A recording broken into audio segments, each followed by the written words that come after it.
Beautiful.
Whoa, whoa.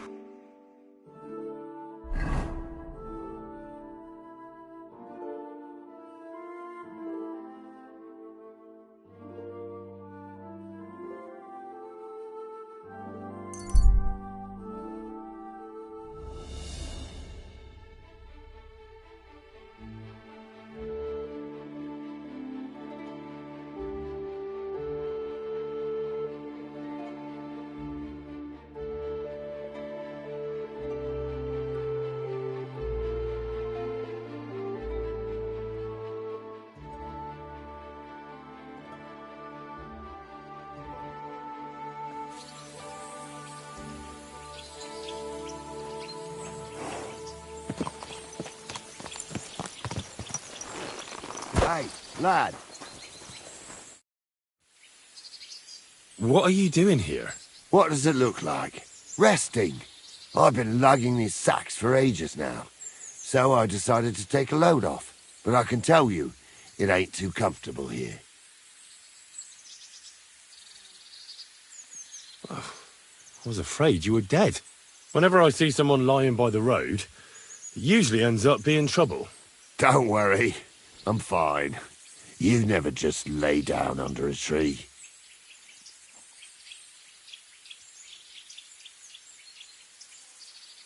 Oh, of course I have. But to tell you the truth, it's not always the safest option. This one time, I laid down in a meadow, and some bastards stole my boots. That's what you get for sleeping like a log, lad.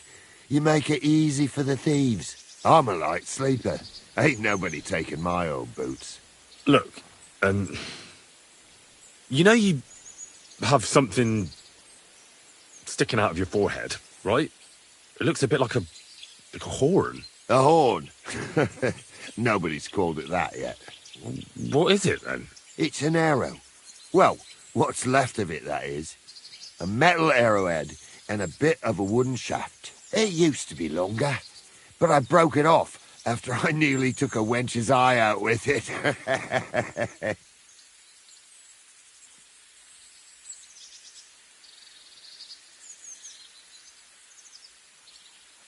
What? An arrow? Like, from a bow? Aye, an arrow. With an arrowhead, a shaft, and a fletching. Simply an arrow. You have an arrow stuck in your head. Shouldn't you be, well, dead? I've never seen anyone with an arrow in his head who wasn't. Of course I should be. Dead as a doornail. If it was an ordinary arrow, I'd be pushing up daisies. But it ain't no ordinary arrow. Oh? What's special about it? Always questions all of a sudden. How about you tell me who you are first? Talking to strangers ain't the safest these days. I'm Henry, the son of a blacksmith from Skalitz. Oh, fuck. I heard about Skalitz. I heard it was real bad. That it was. Well, at least you got out in one piece. Look, the name's Carl. Folk call me Carl Arrowhead. On account of, well, you know. How come the arrow didn't kill you then? Because it ain't no ordinary arrow. You said that already. Thing is, it's a magic arrow. Yeah, right. You don't believe me, do you? Sometimes I get mixed up in, let's say, some confrontation. And sometimes things get a bit dicey. I was always getting beaten up, wounded, battered. But ever since I had this arrow in my noggin, not a damn thing. No wounds, no bruises. Nobody can hurt me. They haven't a chance. Well, that could very well be a coincidence. You're just lucky. It ain't no coincidence. It's a gift from God. This arrow here blessed me. Doesn't it hurt? Looks like a nasty wound. Look, when God blesses you, you accept it for what it is. So does it hurt? Hurts like hell. And it fucked my eyesight up a bit. But that don't matter. It's still a gift from God. Do you think it could be taken out? Can I touch it? If you touch it, I'll rip off both your arms, shove them up your arse, and make you clap. Easy! Easy now! I was just asking. No need to get upset. You're worried I'd get the magic too, eh? No, I'm worried that you wouldn't march and step, and I wouldn't like that. Why do you think God chose you to be blessed? What did he do to deserve it? Well, I suppose all them good things what I did in my life. I take care of my people. I'm a good person is all. I reckon God's pleased with me. I understand. You're simply undefeatable. Exactly, lad. A whole year without a scratch. A whole year. And me and my lads got ourselves into some dodgy situations, I'll tell you that. But enough chat. I've got to get back to the camp. I've got a proposition for you. You lug one of them sacks here for me, and we can talk some more along the way. What do you say? Well, can't let you lug them all on your own. Glad to hear it.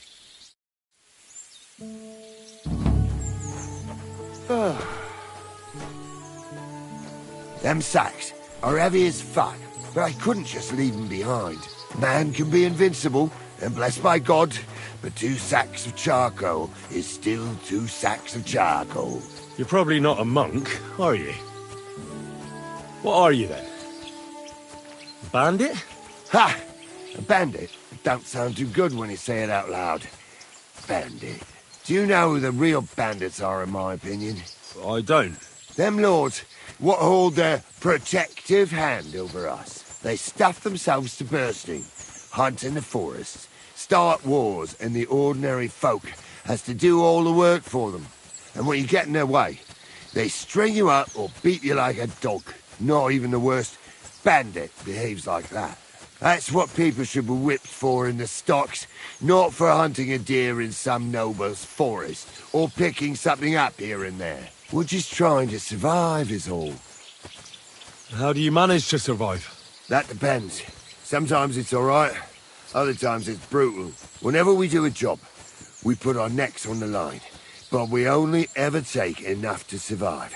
And we never kill nobody, well, unless it's really necessary, of course. But I suppose you're right. We're bandits. And sometimes it really fucks me off. This sack really is heavy. How much further is it? We're getting close. Hang in there.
I saw Peter the Gob the other day. That son of a bitch.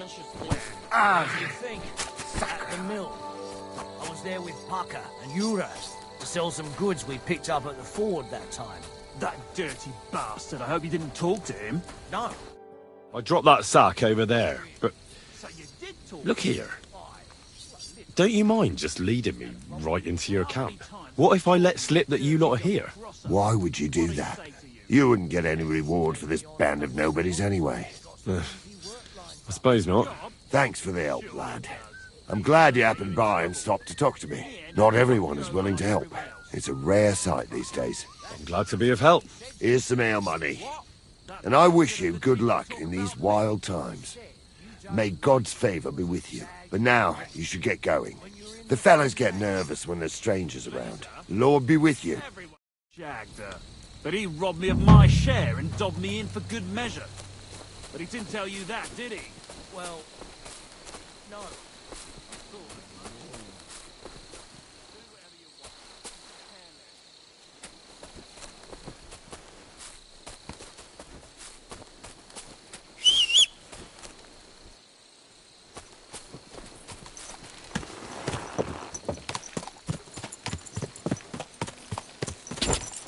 Go!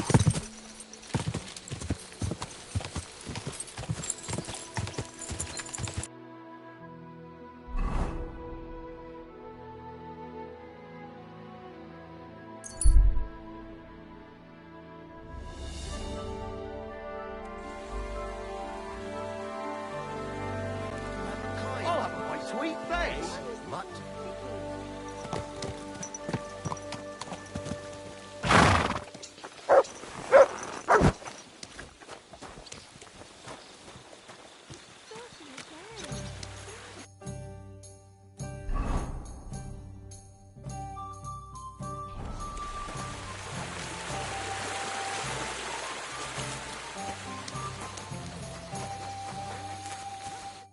You boy, my savior! You free me from stocks. I never forget this. Janos will repay you. Don't mention it. I don't want anything for that. What? You don't want to even hear what I offer? All right. I'm all ears. I'm listening. Really? Aye, really. You want my sausage? You'll never find better. What are you blabbering about? What sausage? Proper one. Full of goodness. Maybe not smell so good, but tastes good when you hold nose.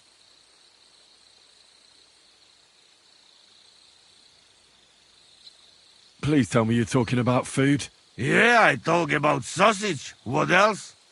Janos's sausage. Ah, I see. You think I means big, huge salami in my hose, eh? He's not for just anybody. Me? I am decent Christian. I'll take it. You will not be sorry. Come back when it is nice and firm. It melt in your mouth. You see. Firm? Well, all right. What'd you do before they locked you up? What do you think? I steal food. You know that, eh? Ah, you mean before, like back. I was locked up then. Oh, I see you're one lucky bloke. Also for food. No, because of war.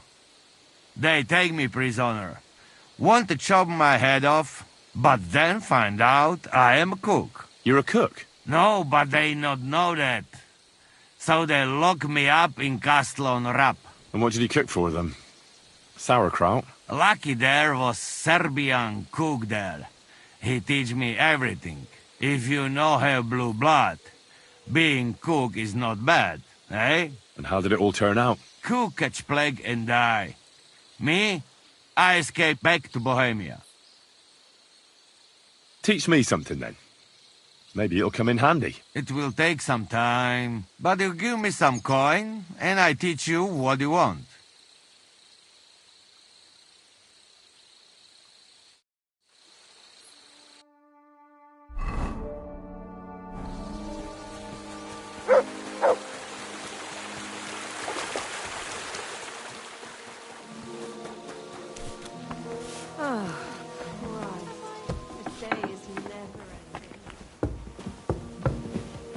I apologize. Here it is.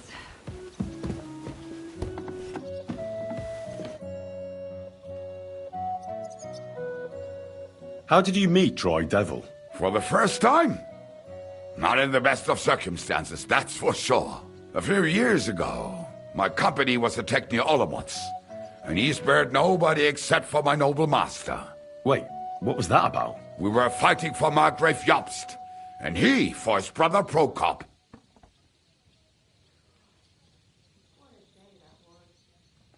Why did he let you live? Because I shot and killed 2 of his men, and crippled 3 others, before he bashed me over the head. And he just let you go? Not a chance. I woke tied up with a splitting headache. Dry Devil was all fired up, betting with his men that they'd boost me up. And what was the catch? That fucker took me to the ramparts and said that if I piss and hit the ale pitcher down below, he'd let me go. Otherwise, he'd try to hit the ale pitcher with me. The prick. Wow. You're quite the sharpshooter, Kubyanka. You bet I fucking am. But you don't know shit about it. Teach me something, then. I'll happily pay for it. It'll take some time. But for a few groschen, I'll teach you whatever you want.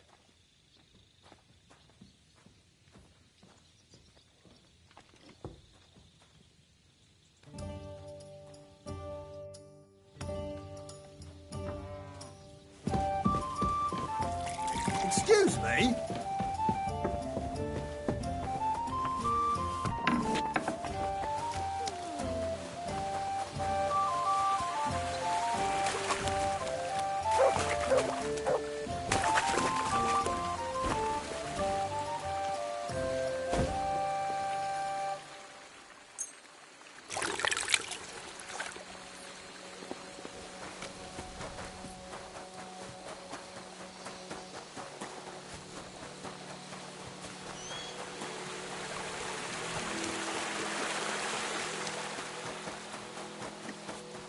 I'm at your service, sir.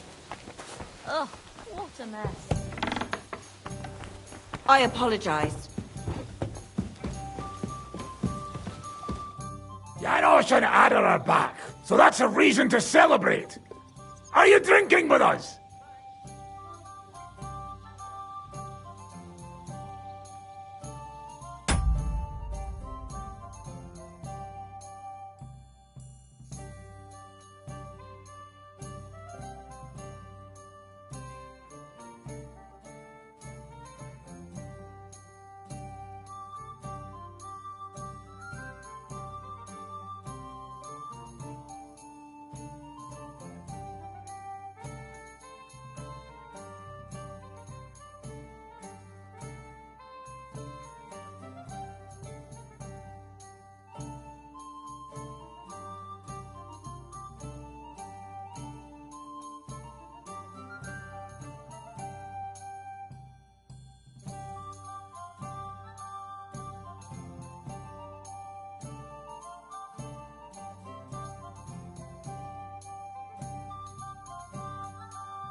Let's have a toast to that. Toast? Nah, we get drunk like hogs. Pytam się jej, czy nie chce wskoczyć na konika. Ada, for fuck's sake. A wiesz co ona mi na to? She says she don't understand shit, huh? Shut the fuck up, both of you. A co ty taki wrażliwy? Did Henry take his sweet time with a rope? Or are you this stupid from birth and I just forgot? No, he's thicker now. If Henry let him choke any longer, he'd be drooling on his shirt. Chcesz mordę? Shut up! Fucking hell. What biting your arse, devil, huh? I wanted to say I'm glad you and Ada are back. But I don't feel like it anymore. No to my się sami napijemy. Na zdrowie! Yeah! To us! You should raise a toast to Henry. You'd be dead if it wasn't for him. Leave it be.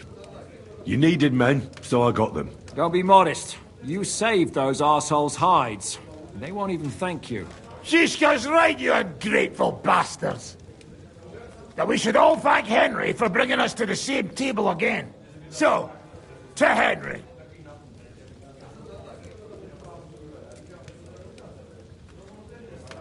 To all of us. I hope it not fuck up again soon.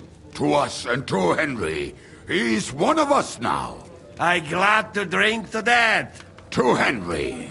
Za tę śliczną cycatkę z łaźni. Only them? You have more, no? Tell us about it, Henry. What happened?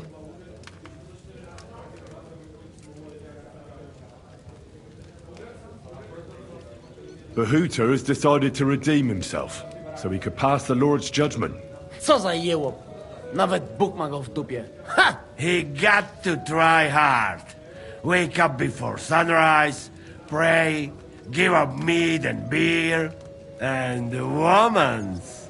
Fuck, poor bastard. What about the rest? I also found Matthew, but he grew tired of your pack. He prefers robbing old crones by the road. Zdradziecki, zapluty szczur. Jeśli wejdzie mi w drogę, zatłukę go, kurwa, jak świnie! What did he say? Nothing nice, I'd imagine. But he forgot to add, Kurva!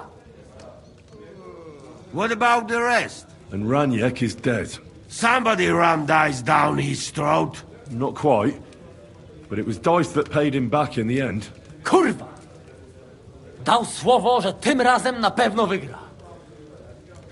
Ale znamy się jak łyse konie. Miałem go lepiej pilnować. Don't feel bad, hey? He not want help and he don't deserve it. That's it.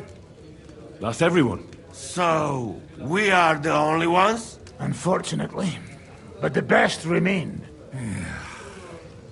So, to loyal brothers in arms. Yeah, to us! Long live us!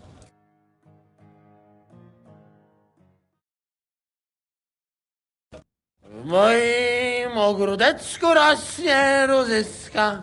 Napój mi, Maniusiu, mego kunicka. Nie chcę, nie napoję, bo się kunia, kurwa boję. Bo się kunia, kurwa boję, bo mi jeszcze młoda! Nice. We also have one like that. To teraz ty, młodzieniaszku, dawaj! What did he say? He say you sing now. I'd be delighted. Underneath our windows, water flows so clear. Take my little horse there and water him, my dear. I won't water him, though. No, I can't anymore. Cudownie! Pięknie! Henry, my friend, Janusz love you. A mnie nie? You most, my sweet other. No to wypijmy za to! What did he say? We drink to that.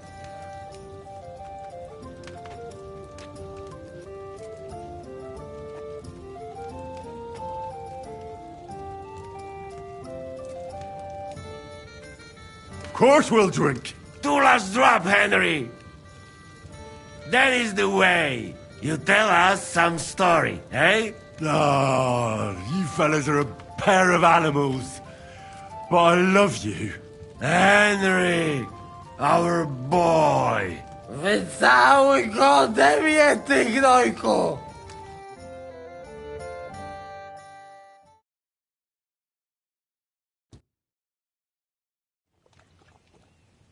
Oh, kurwa. I feel like shit.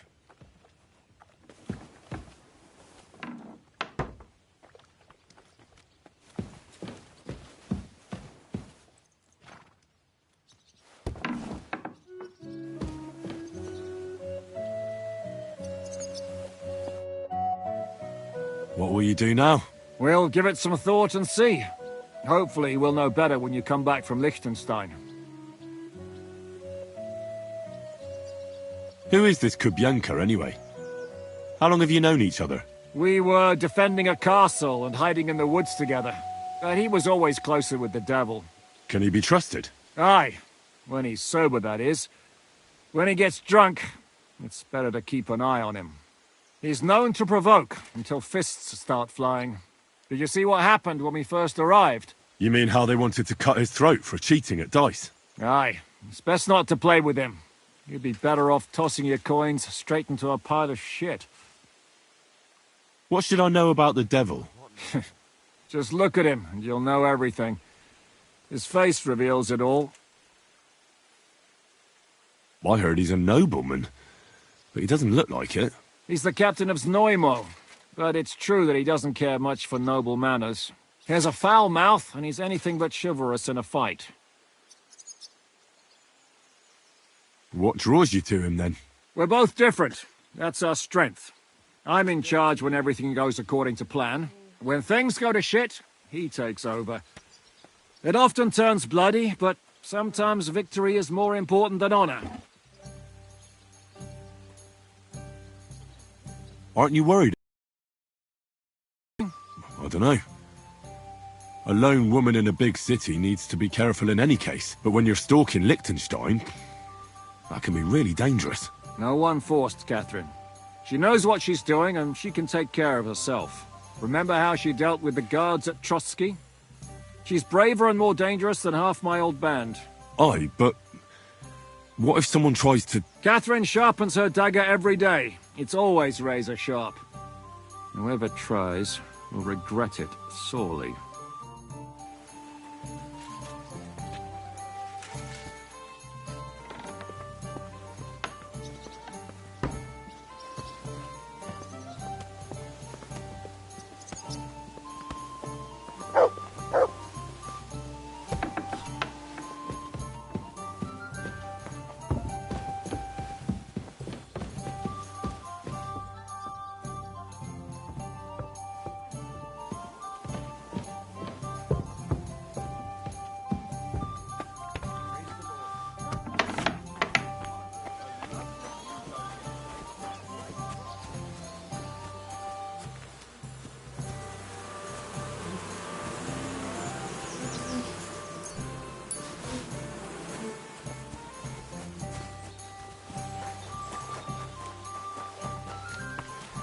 My, what a beautiful walk. So, how did your trial by fire go last night? Well, I still have both my shoes. I woke up in bed alone, and it wasn't even full of puke. So I suppose it was a success? I'm jealous. At my age, a hangover is almost as bad as getting shot in the arse. You always drink like that? Almost always. The mornings are hard, but at least you clear your head. And often your stomach, too. So what's next, now that your band is back together? Well, I've got Kubienka, Adar and Janos. It's not much, but it'll have to do. Now we just have to figure out how to give hell to Sigismund. What am I to do? Well, didn't you say you needed to find Liechtenstein as soon as possible? Aye, I'm working on it. Why do they call you the Dry Devil, anyway? Why do they call you fuckhead? But they don't call... Oh. All right, I was only joking. I don't even know how I got the nickname. Suppose it could have something to do with all the killing and my natural beauty. It's certainly catchier than His Grace Sir Hinnek the First of Kunstad and Yashpitz. That name wouldn't scare a fucking coward. But say it Dry Devil, and everybody just shits themselves. How do you know Kubyanka? He saved my arse back at Neuhaus. We only made it out thanks to him. I thought we were fucked. But then Kubyanka appeared, dragging a ladder, asking how much we would pay for it. What did he get for it? The first thing he got was a good fucking beating, because we thought he'd been dead for 2 days. But after we escaped, we made sure he didn't have to pay for drinks for a long time. How long have you known Zizka? It's been a while. He served with me during the Moravian-Margrave Wars. So you were his commander, sir? That's water under the bridge now. I'm just an old wanted robber baron whose neck you and Zizka just saved. I don't give a shit about the sirs anymore, you see? Ah, all right then.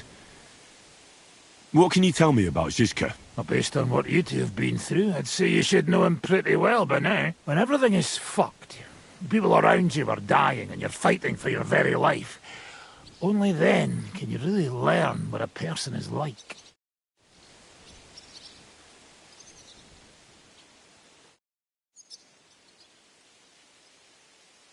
I'd like to learn a new combat technique. Certainly. I'm just about bored to death, so at least this'll make the time pass faster. If you're a good lad, I'll show you one of my best tricks with a sword. Or how to quickly send the bastard who's against you to the devil! But it can only be done with a sword, and what's more, you can't have a shield in your other hand. That sounds good. Teach me that. Of course. I knew immediately that would lure you in. The main thing is to attack from above, to quickly catch the opponent's wrist and push the edge of your own sword over his blade, so it's under his neck. If you do it right, I reckon I don't have to tell you what comes next, do I? And now, come and try it a few times.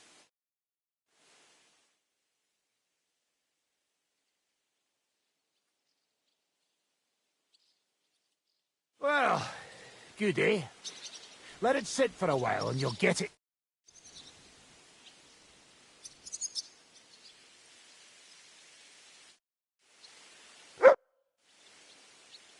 Why did they want to hang you? I reckon my face bothered them. More likely they're pissed off I'm not a hypocritical fucker like they are. And that's a reason for execution? Unlike the hypocrites in the League of Lords, I'm not ashamed of what I am. I know they call you Dry Devil. Aye. They call me a lot of things, laddie. And that's what rankles the Lords, that I'm getting rich at their expense. And that's some fucking fat loot they stole from the king. So you're on the king's side? I'm on the side of whoever pays me, lad. And I'll tell you one thing. I've never gone back on my word. My noble word is my oath. Unlike that of bastards like von Bergau or von Rosenborg. Have you been at war? Aye. I fought in Moravia, and I'm still the hetman of the royal city of Znaim. You're just a yokel. So you hardly know what's been going on in the kingdom these last few years? You're an experienced warrior. So teach me something. Not a damn thing, lad. Not unless you pay me well. But first, bring me some good wine. All right. Here you go. Good lad. Now, what do you want to know?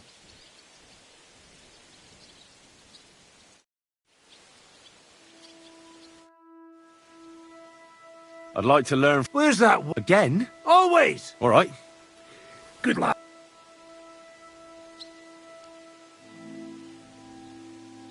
I need to get better. All right.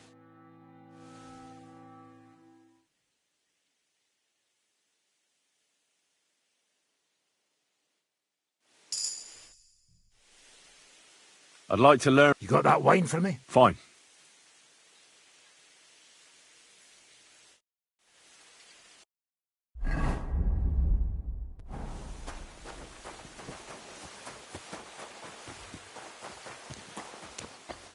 What'll it be, Henry? Show me your way.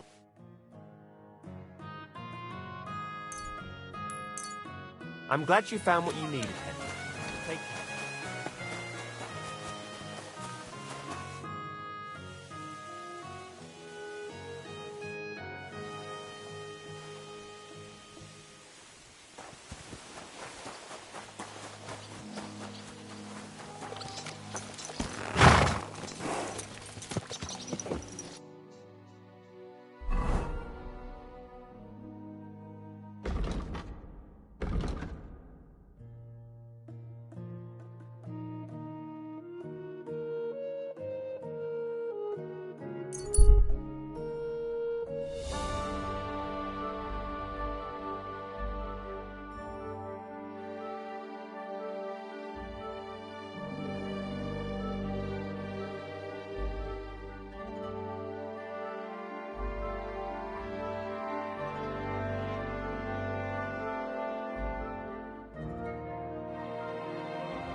Good doggy.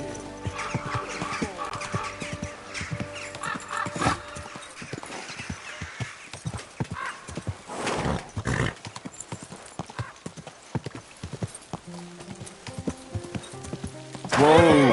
Whoa!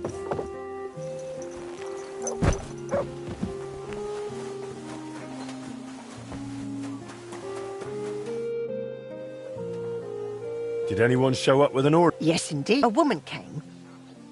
I'll forge it. Wonderful. Once you're...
Fine. Now to temper it.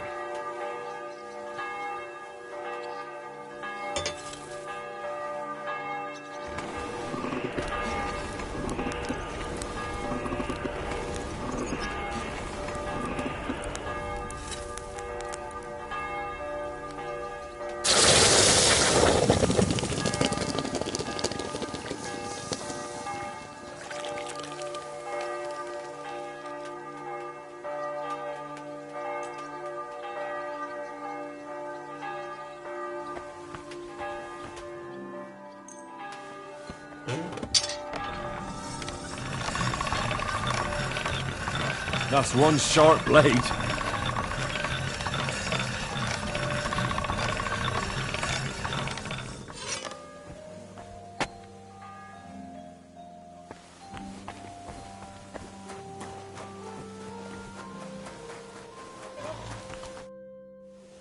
I'm finished. Great. Let's see. That looks very good. Your customer will be pleased. Take care then, and have a pleasant evening.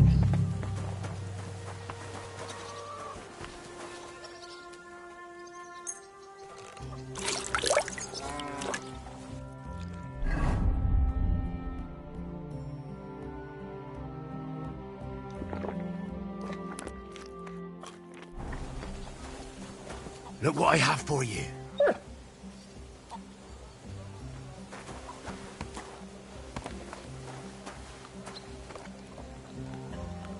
Aye, aye.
Easy, good horse.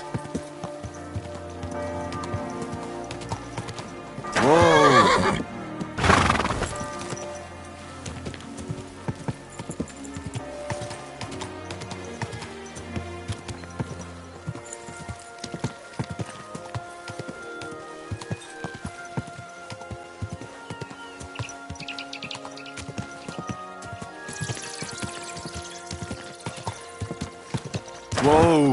Whoa! Whoa! Did you see the hole by the crowd gate? Don't even start. Siege has been going on for ages. Still hasn't been wrecked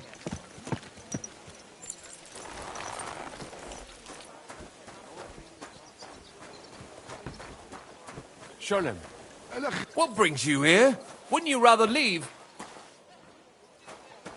Oh, fine. It happens. Just watch where you're going next.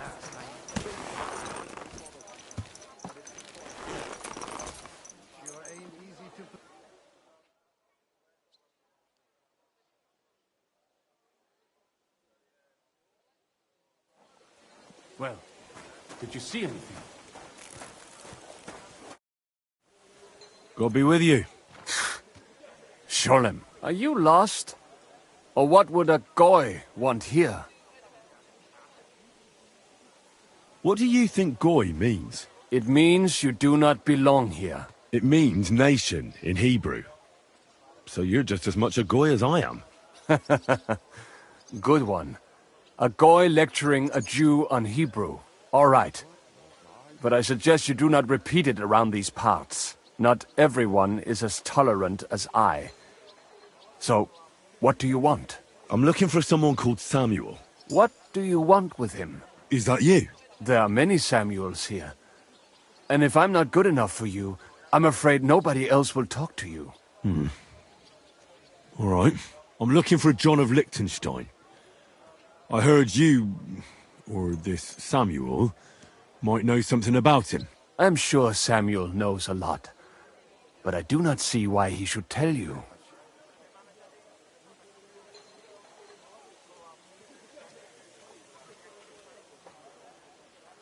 Because I know a lot as well?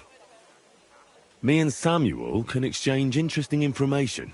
Why do you think you can tell me anything I need to know? I already know more than I want to. You're the first person I've met who complains about knowing more than everyone else. It is not pleasant to know things you can do nothing about. So what I need is someone who prefers action to talk. All right. What do you suggest? An exchange. Something in return. I have this one problem none of my people can fix. You probably know that my people face outbreaks of hatred from time to time. A house is plundered, people beaten up, sometimes murdered. Usually it is started by some scum spreading rumors that we eat Christian babies or poison wells. They always find some excuse. I have heard that such people are meeting in an old abandoned house by the wall in the mining district. I need someone to get among them, find out what they are planning, and warn us in good time. All right. I'll do it. And then you'll tell me all about Liechtenstein. Agreed. They usually meet at the start of the day. At the start of the day according to my calendar or yours? I see you're in the know. At the start of my day, so when the first 3 stars come out. Right. So they meet after sunset. The miners' district, an abandoned house with a small yard by the ramparts. That's right. I reckon you can still catch up with them there today, if you get them to let you join them. Try and find out what they're planning, and then come and see me, and you'll have fulfilled your side of the deal.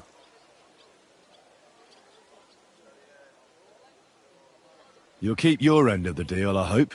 Don't worry. I keep my promises. Well, did you see anything?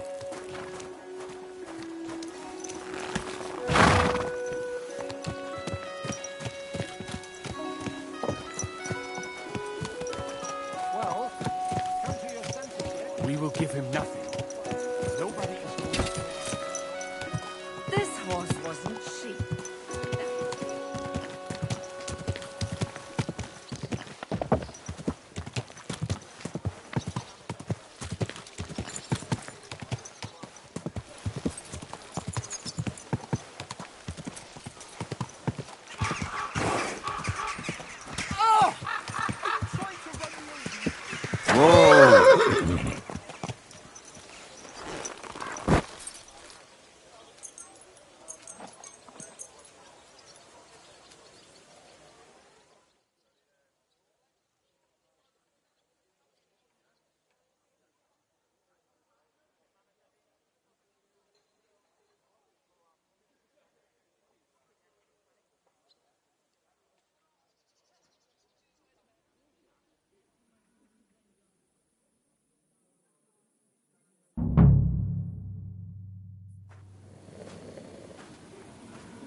Hey!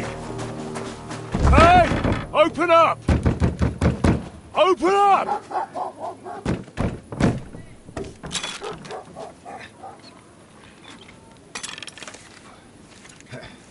Curwell, what are you doing, Moishe? Foot's a capora, piece of junk.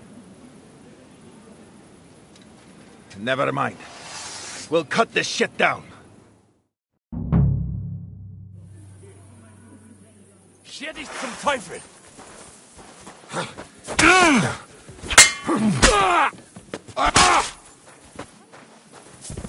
Come on, then!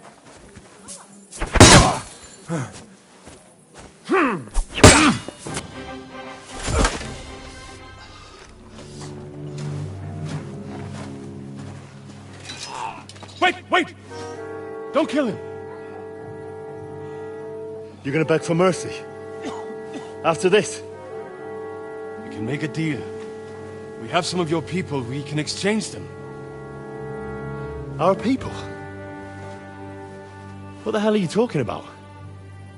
We caught some of them yesterday, trying to get to Liechtenstein, just like you. No, I'm after Liechtenstein because I need to talk to him. I'm not his enemy. But if you know where he is, you better take me to him. Right now. I have my orders. I'm not supposed to let anyone near him. Especially not someone who just beat my 2 best men. I'm not a fool.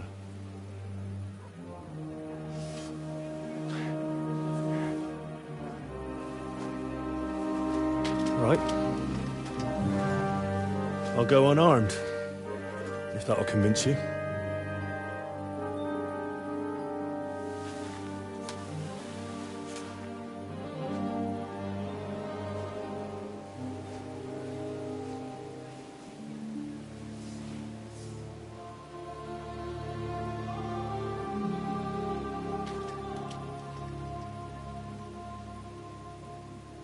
I'll trust you. But in return, you have to trust me. You can't see where we're going. All right. But no tricks. Those are the rules.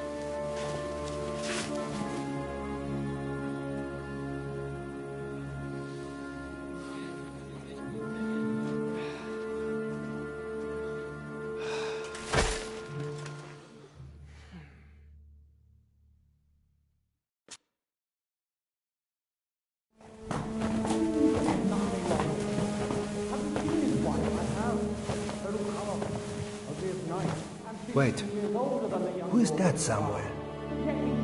We will soon find out. Let us in. Wenches or the neighbour's daughter, any dirt you can dig up. Off you go! Oh, who have you brought now, Sam? I'm not entirely sure. But he says he knows you, and absolutely insisted he had to talk to you.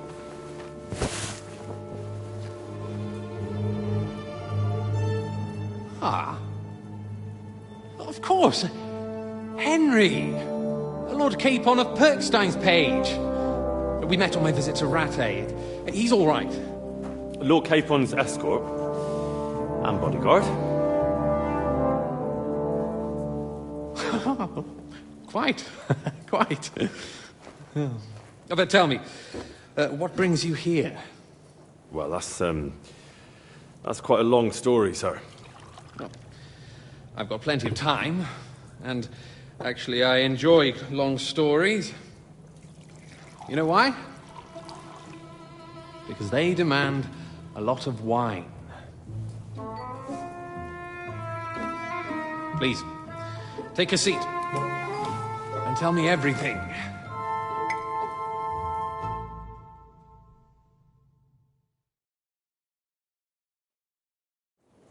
If I'm not mistaken, Jobst sent you to von Berkhoff with a message. How did that go? In a word, badly. Oh, how's that? I hardly know where to start. I'm lucky to be alive. In any case, neither von Berghoff nor the League of Lords are planning to join Jobst. Good God! I need a drink now.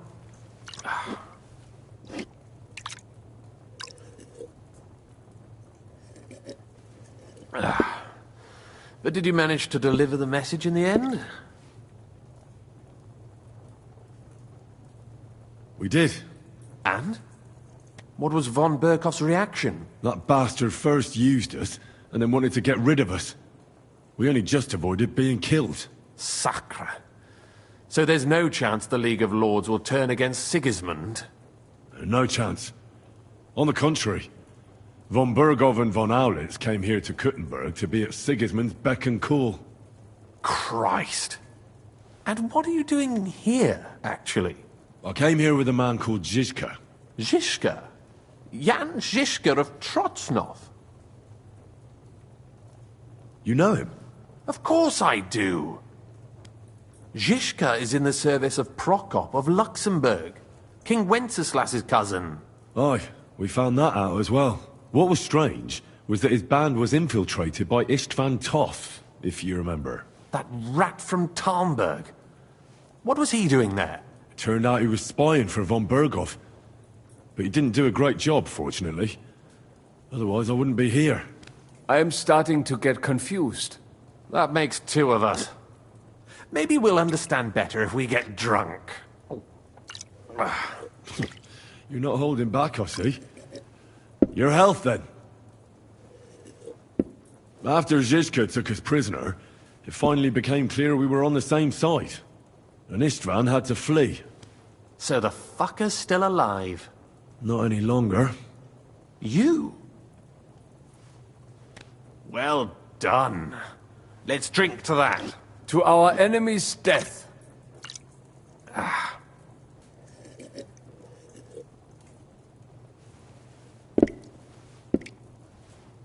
Just when we thought we were out of the woods and Istvan was gone, he appeared outside the walls of Nabokov again, with von Bergov and Markvart von Aulitz. Von Aulitz was on his way to Kuttenberg with reinforcements for Sigismund. And with the finger of God. With the what? A bombard. Good lord! Have you ever seen one? I hadn't, until they used it against us. I've heard about the bombard. An infernal weapon. Then what? We didn't have a chance. They blew the tower to pieces and took us all prisoner. They took us to Trotsky and tortured us. But with the help of a woman who works with Zizka, we managed to escape. Zizka. That man always has a trick or two in reserve. Thank God. While we were making our escape, I crossed paths with Toth, and finally took my revenge for everything he did. Dull moment with you, I see. To happy endings, then.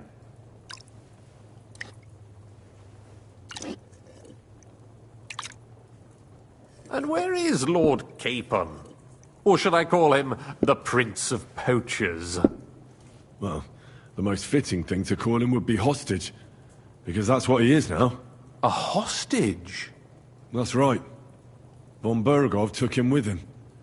And that's why I'm here, in fact. Your original plan went badly awry, I must say. Well, it could have been worse. That's the way of the world. For my part, I'm forced into hiding, as you've probably noticed. They're after me as if I owed taxes. Ah, if only I knew what Jobst would say. I know exactly what he'd say as that happens. You do? I spoke to Jobst just after we arrived at Suchdal. He expressly forbade me to look for you, or try to rescue Capon. That damned... Did he say why? Aye. He said you can look after yourself. And as a nobleman, Capon has nothing to fear in captivity. Ah, Jobst. I must admit, I see his point. He has plans. He wants to take advantage of the truce while it lasts. And he doesn't want to provoke Sigismund into starting warring again. And he's probably right about Capon. Nobody's going to throw away the chance of a fat ransom, or waste a nice opportunity for blackmail. It's true I can take care of myself, but the old schemer could at least have warned me, whatever his plans might be. Zizka sees Jobst as a pain in the arse, too. I mean, he's not fond of him. And he doesn't approve of his plan. Then I expect he and I will see eye to eye. Although I prefer a different strategy to braining all and sundry with a mace. Even so, what brings you to me? You didn't take this risk just to tell me what Jobst is like, or that I should carry on with what I'm doing. No. My first concern is to rescue Lord Capon, whatever schemes Yobst is dreaming up. And then...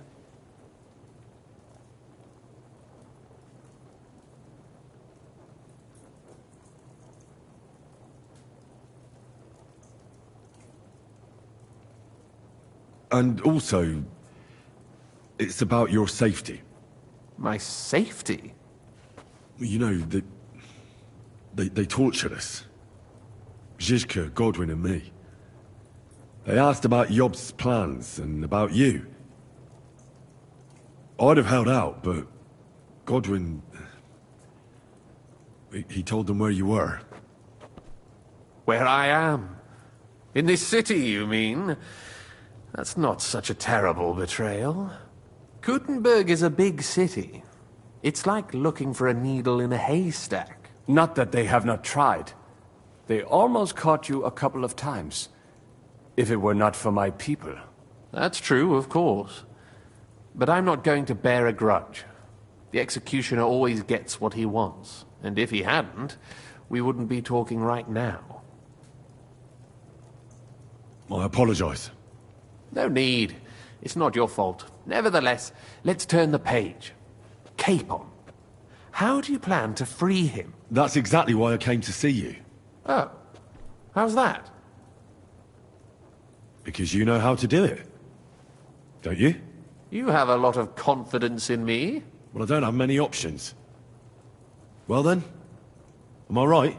Sigismund confiscated the property of some burghers and noblemen in the city when they opposed him, and he divided the property up between his loyal followers. He seized Malyshoff Fortress from the Rutards, for instance. And didn't you say, Sam, that he gifted it to von Berkoff? Yes, that is so. That was before von Berkoff was in these parts. But if he's here now, where else would he be but in Malyshoff? And if von Berkoff is there... That's where his captive will be. Correct. Capon is at Malyshoff Fortress.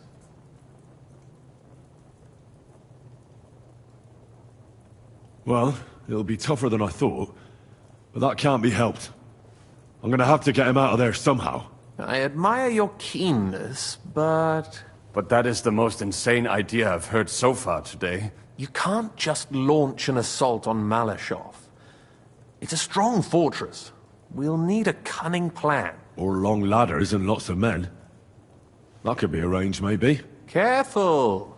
Yobst ordered us not to stir up trouble. And this would be serious trouble. But if Capon simply vanished... Vanished how, exactly? I don't know yet. But like I said, Malyshoff belonged to the Rutards. And I'm sure they're not keen on the new tenant. I think if you pay a visit to Sir Kunslin Rutard and convince him you have common interests, he'll be happy to think up a solution with you. Like what? Who knows? Perhaps Lord Rutard knows of a back door into his old home, and he might not be averse to an arrangement with someone who'll help him take revenge. Someone like you.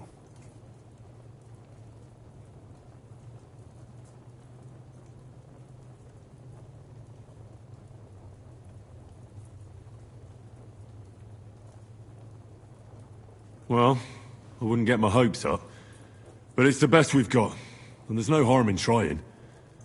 Where can I find this Kunslin? Sigismund seized his fortress, but, surprisingly, he let him keep his palace in the city. It's right next to the Italian court. All right. I'll give it a go. Once you have some news, you know where to find me. Is there anything you want to know before you go? Come to think of it, I've no idea where we actually are. Of course. I'd forgotten how you got here. We're in the Jewish quarter, in the basement of the King Solomon Tavern, below my tavern. Goyim do not just wander in here, but I will tell my people you are with us. Thanks a whole lot.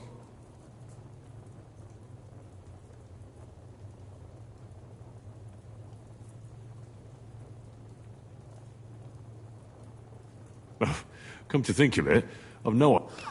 We're in the below my... Thanks a whole... I'll set off now. Good luck. It was good to see you again, Henry. And be careful. There's bound to be spies swarming around the palace. This city isn't safe. Tell me about it. Danger is my daily bread these days.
Whoa, good dog.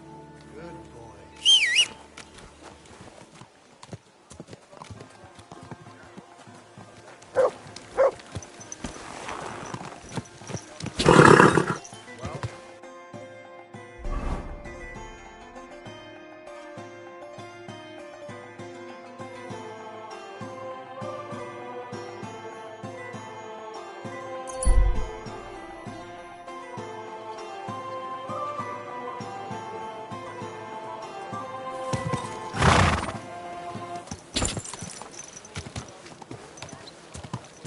Whoa!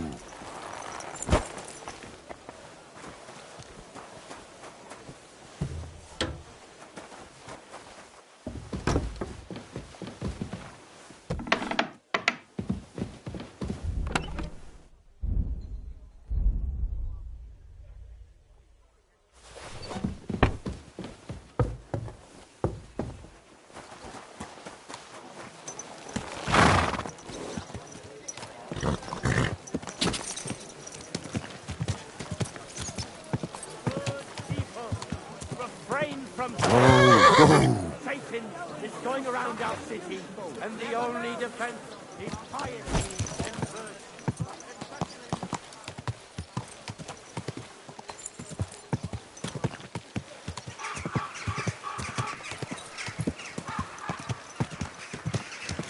Ow!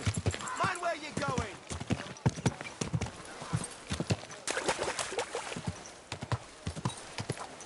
Whoa!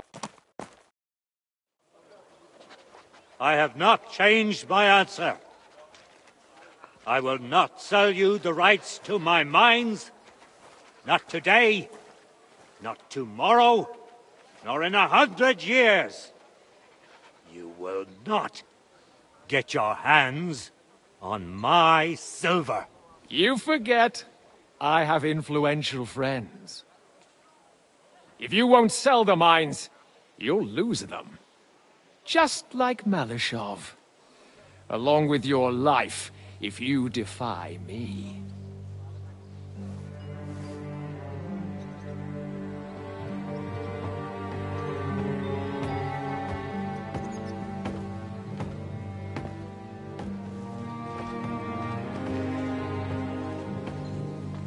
Mind your step.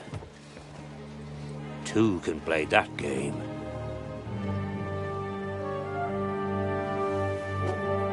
Did you really think that I didn't know you were stealing the royal silver, eh?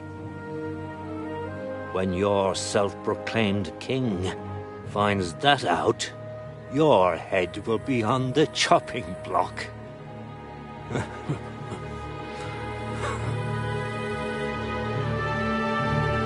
Seize that traitor!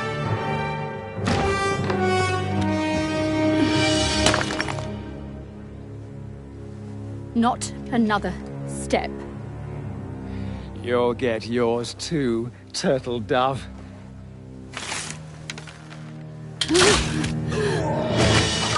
What are you waiting for? Can't you see? They're threatening the Royal Mint, Master!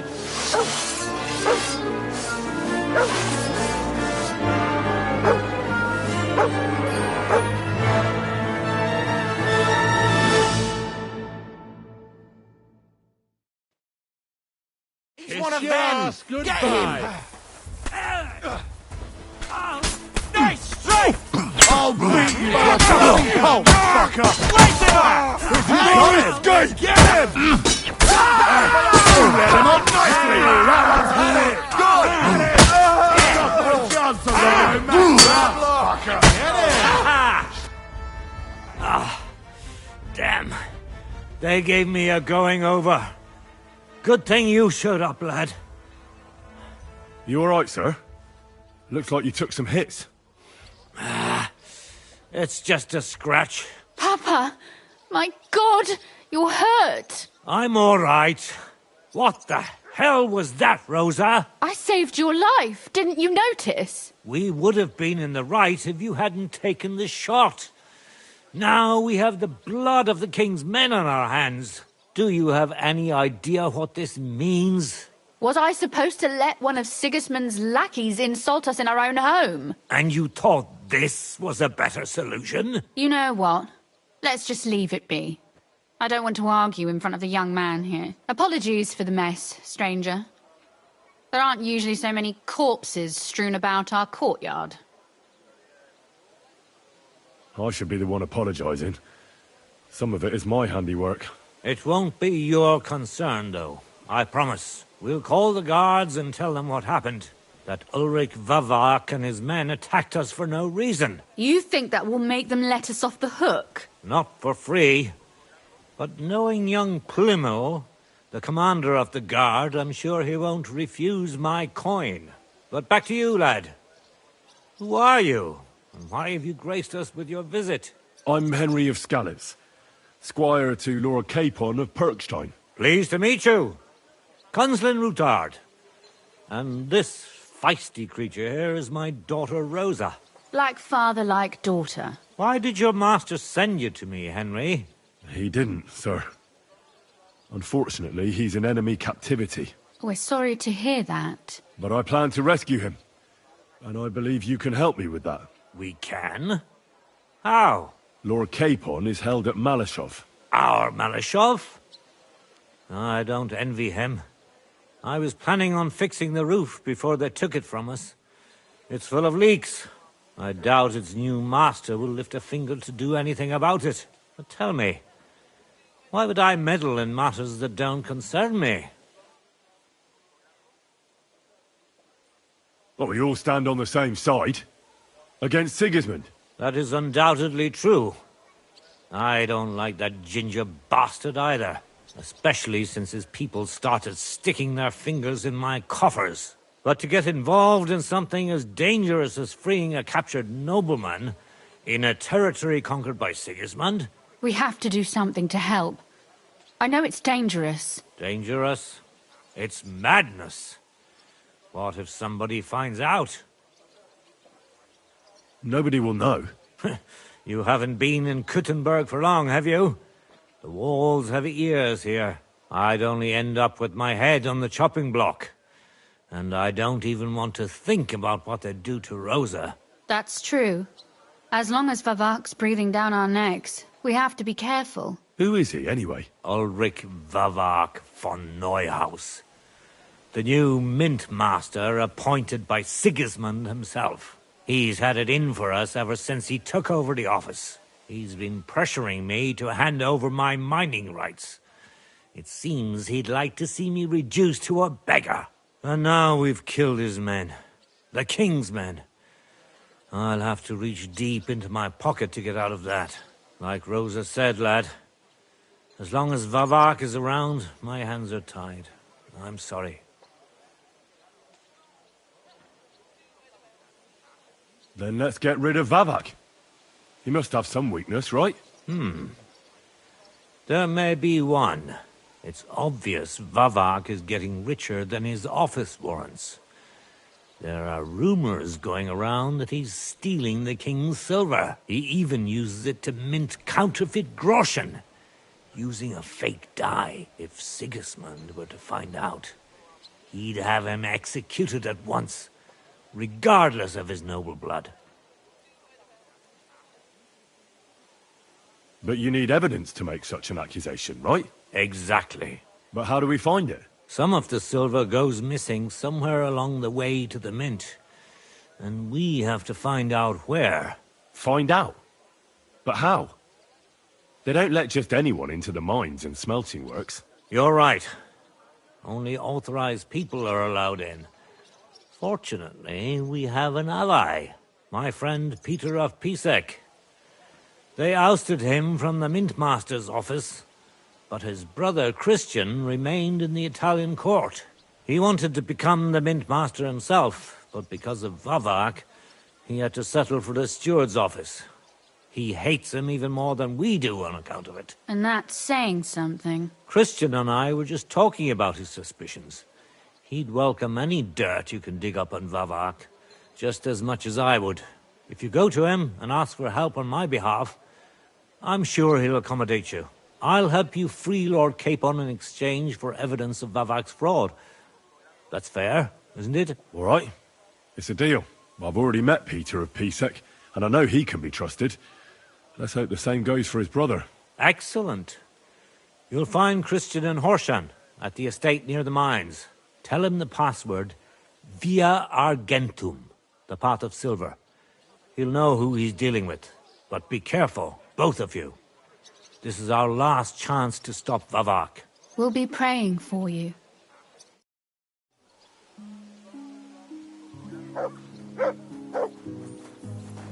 Well, come to your senses yet? Oh, fuck you. I'm telling you, Conrad's gonna win the tournament.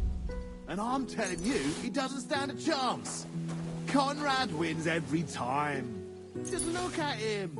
He could cut you in half without even pulling his sword from the scabbard. True, but not even Conrad would dare stand against the devil. What? What are you blabbering about? I heard about this one bloke, a young fella, but they say no one stands a chance against him because he's in league with the devil. Blessed Virgin. Who is it? His name is... Oh, bloody hell, what was it? Steniak? Zbishek? Oh, something starting with a Z.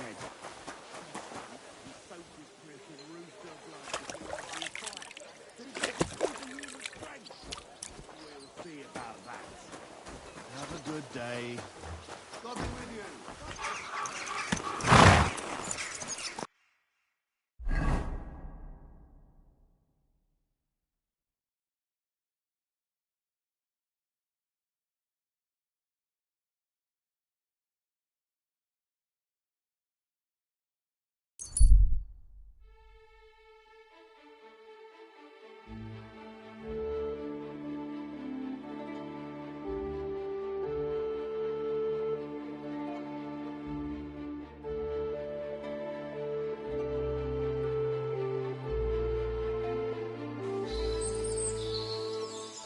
What are you staring at? Fuck off before I smack you. You scat.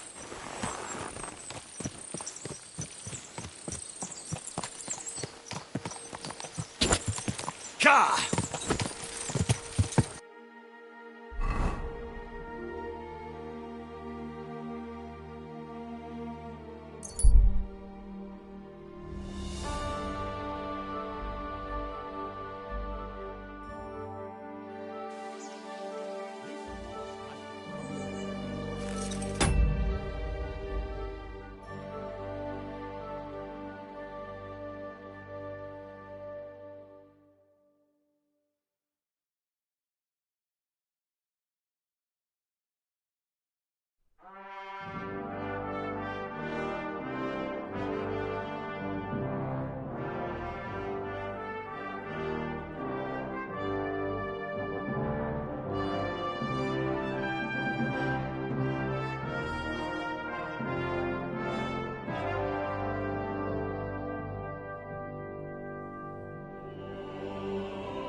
Cha!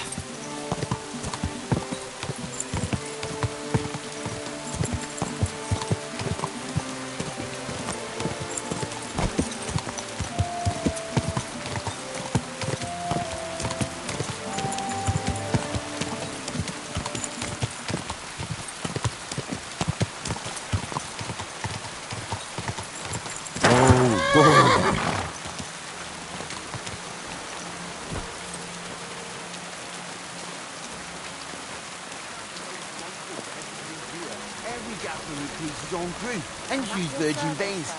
Paul's son is out there without fixing props. I don't have time to discuss it with Paul. You'll be watching it from now on, all right? Or I'll have to find another fet. You can't just sack me, steward. I got this job from Ulrich von Neuhaus. But I can make sure he knows how you run the place. That's the 5th yucca who got scrushed in here. This is some genuine pokery. Be quiet. And now clear off. Hey, you! Who are you? You're a Christian of Pisek? I am. What do you need? Kunzlin Ruthard sent me. About Via Argentum. I see. But I'm afraid I don't have good news for Sir Kunzlin. I haven't made much progress regarding the matter we discussed. I just don't have the time to investigate. I'm always needed somewhere, and there's always someone following me around. Well, that's why I'm here. I'll help you with your investigation. Excellent. You'd be pulling a thorn from my side. What's your name? Henry. All right. Listen up, Henry. Nobody can know I'm looking into it. It's a very dangerous game, but hopefully I don't need to tell you that. Lord Ruthard mentioned something of the sort. Excellent. Excellent. You don't happen to come from a family of miners. It smells good, do you?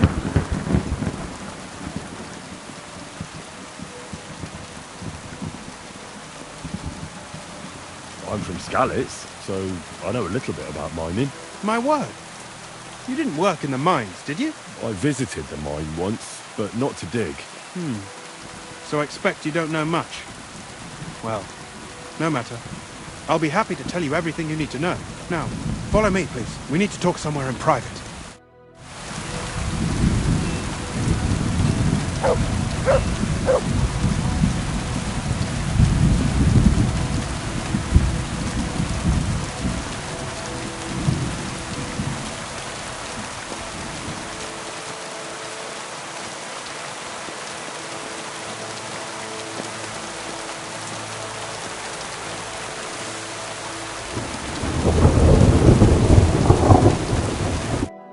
Should I start looking? Straight to the point. I like that. We know for a fact the silver must be getting lost somewhere on its way to the mint. That means it would be best to discreetly inspect all operations and find out where the problem is. First of all, you should ask miners from every shift how many cords they mine in a day. After that, we'll compare the numbers to the mine record books and see. But the yields aren't the same every day, right? True. That's why we have to focus on one particular day. For example, the other day, on the Feast of St. Petronilla, Foreman Fett was beaming and bragging to me about how much it had. I mean, mined out. So, I'm supposed to ask about the Feast of St. Petronilla? It was just a few days ago. I reckon it will be fresh in their memory. Nevertheless, the miners are a strange bunch. They might not be very forthcoming at first, and they have an odd way of speaking. Like, calling each other Sonny, however old they are.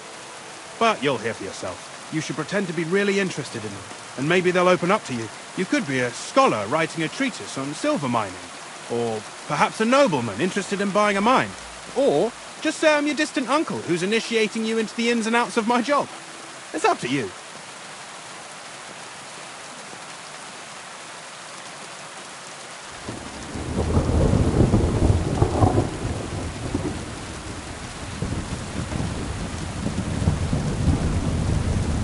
Pretending to be your nephew sounds like the best option. Suit yourself. Just don't change your story so you don't arouse suspicion. But to the point, each day 3 shifts work in the shaft. Each has its foreman, or gaffer, as they say. The first shift is led by Frank, the second by Paul, and the third by Samko. You'll have to ask each one of them how many cords they mine. Samko's hewers should be off work now. You'll find the other 2 shifts in the mine. Take this, so the guards will let you in. It's a letter of safe conduct bearing my seal, allowing you free movement within the mine. And what are you going to do? I'll return to the estate to do my job. What else? I reckon they must be wondering where I am by now. Once you find out how many cords the 3 shifts mined on the Feast of St. Petronilla, return to me. We'll compare that number to the entry in the mine book. And don't forget, don't draw... By the way, I've had the honour of meeting your brother, Peter. Well, well.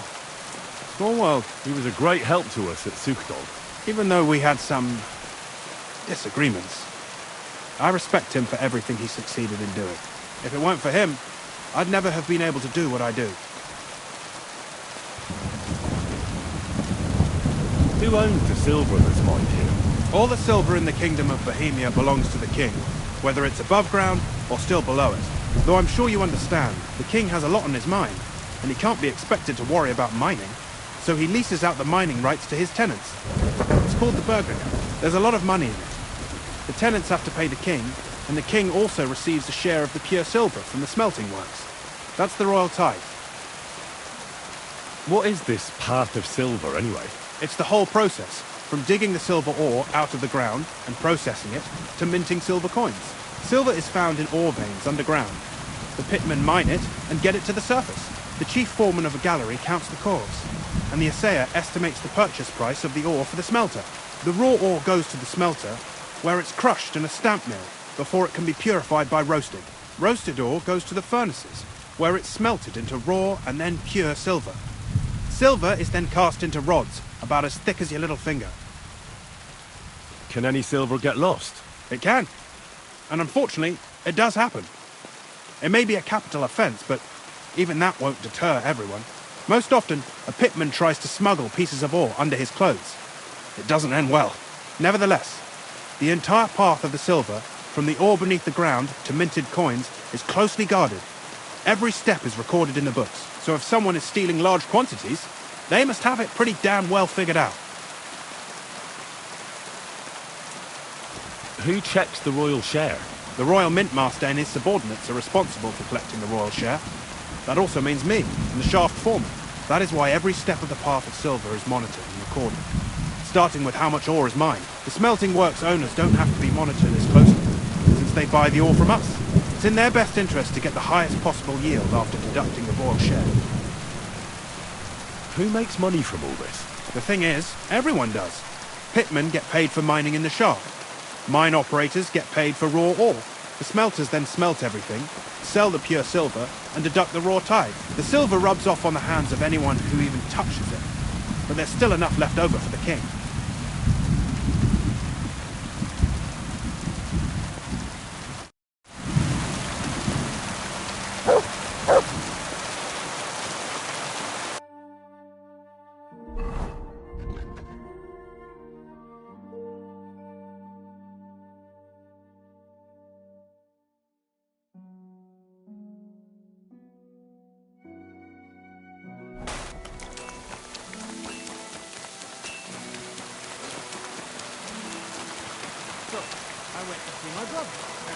To talk about the inheritance. But are you Foreman Samco? Aye, I am. Who's asking? My name is Henry. Steward Christian sent me to you. I'm his nephew. He wants me to learn about his work. Why should I care? Didn't you see we're off graft? Sir Christian told me to ask about anything that interests me, and that you'll tell me. Ah, Sonny, I'm so tired. I haven't even got the strength for gabbing. I wouldn't mind having a game of dice, but minus me. Then I'll tell you everything. What'd you say?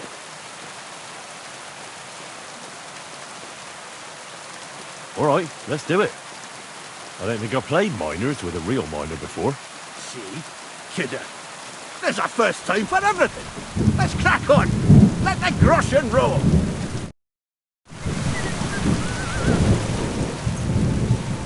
Come on then, show us what you can do, unless you're playing for the first time.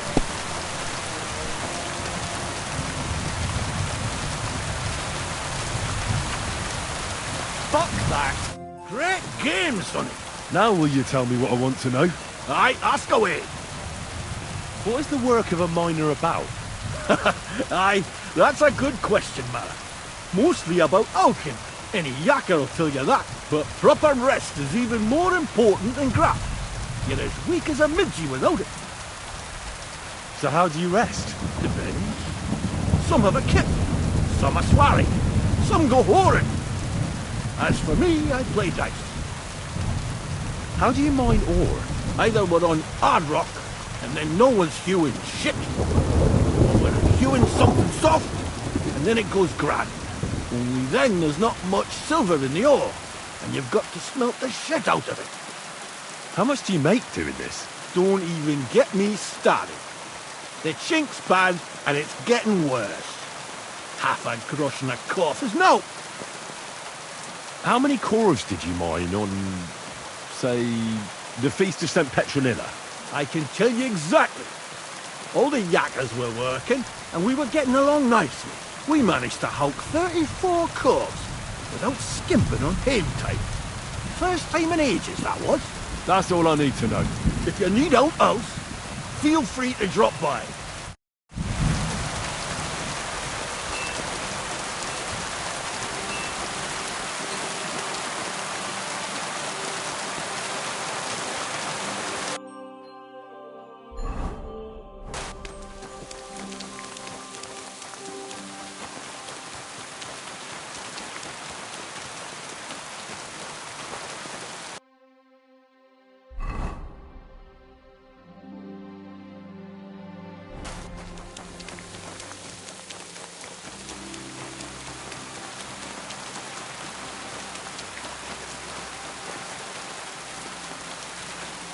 Careful.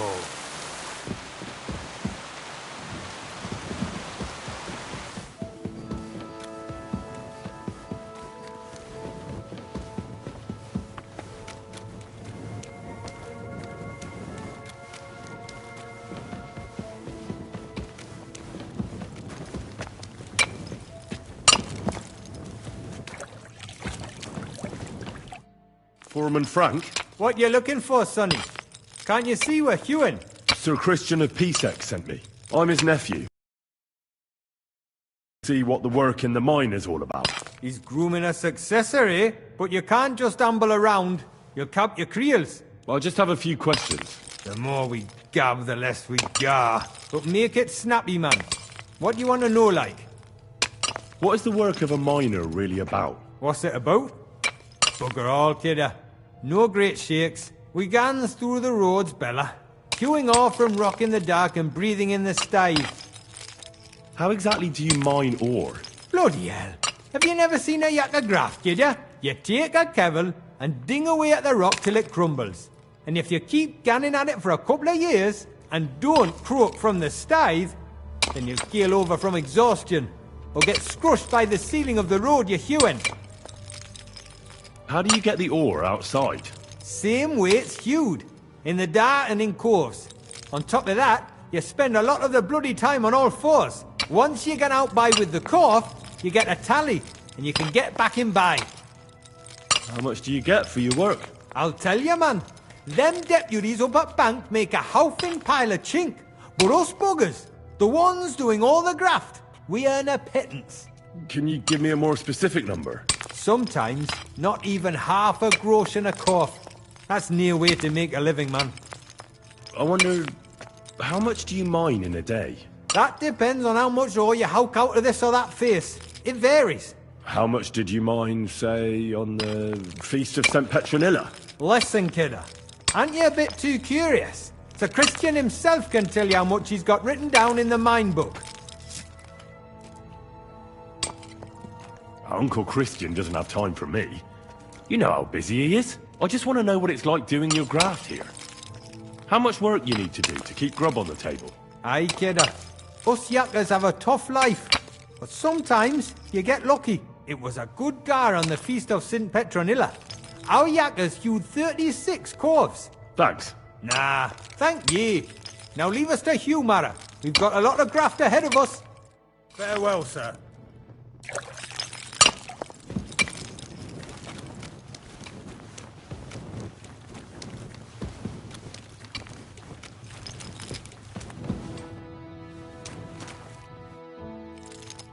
Where can I find your foreman, Paul? What are you doing here, kidder? Who'll let you in, be? I've got a letter of safe conduct from Christian of Pisek. He's my uncle. He sent me to see the mines and learn what his work is all about. His graft? Hewing ain't his graft, kidder. That's books and papers. I just need to ask your foreman a few things. Our gaffer's gone down there to pray. Don't know if he'll be up for talking, but... Why wouldn't he be in the mood for talking? Young Jaybird, one of our marrows, got scrussed the other day. He hadn't even had a full week on the graft, poor lad. It happened the day before the feast of St. Petronilla. You'll find Paul at the lowest level by the roof fall. He's praying for the salvation of his soul. You'll hear the wind howling in the adit down there. It can be heard as far as that cursed road. I hear it's haunted. Don't fret, but St. Barbara will look out for you. Take care for now.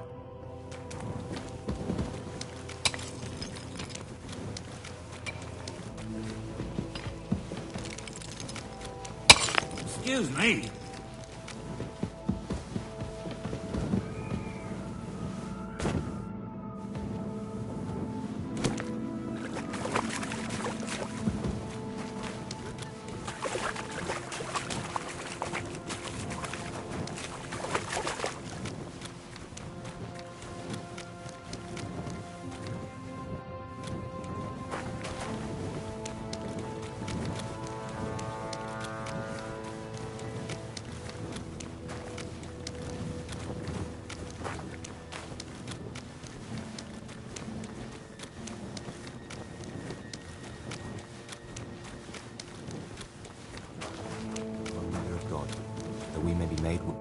Are you Foreman Paul?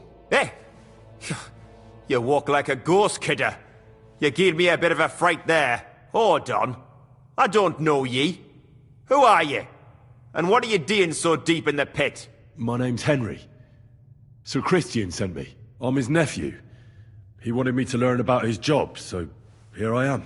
I hate to interrupt your prayers for a dead friend, but I need to ask you something. He weren't just me marrow. He were my blood. I raised him from a nipper since my sister died. He kept begging me to take him on a shift, saying he was as strong as a horse. Wouldn't have taken her like. And now, I can't forgive myself.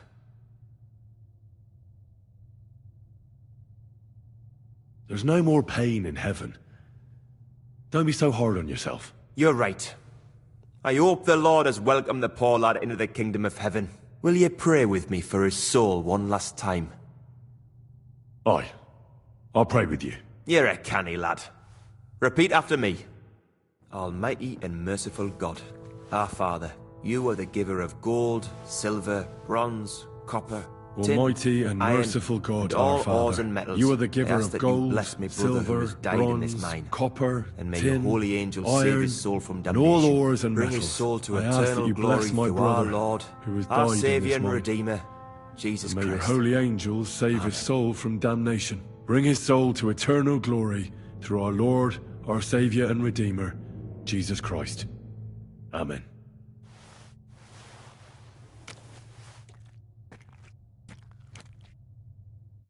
So, are you going to answer me now? Aye. Thanks for praying with me. Ask about out. What is the work of a miner about? What it's about? It's about hewing the face and hauling the ore to the bank in coves. Over and over again. Proper graft, that. Can be real dodgy, mind. Might even do you in. Are deaths in the mine common? Aye. But every death in the shaft is a waste. Whether it's in a crumple or black damp. Unfortunately, we still bury a yakker or two a month, you know. That's life like. How is the ore mined? First, we have to survey the shaft and find ore. Then the place gets scored and set ablaze. We set up timber around. The hewers take their tools and start dinging rock and hewing ore. Nothing to it. How much do you make doing this? Depends on how much we hawk. How hard the rock is, how much ore's in it. It's not really worth it, though. Half a grosh and a corf isn't much of a fight. So how many corves did you mine, say, on the Feast of St. Petronilla? That weren't a good day. Nobody was in the mood for ganning on after what happened to Jaybird. But even so, we managed to hawk 30 corves. That's all I need to know.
You must be the one that Christian sent, eh? What's your head, then?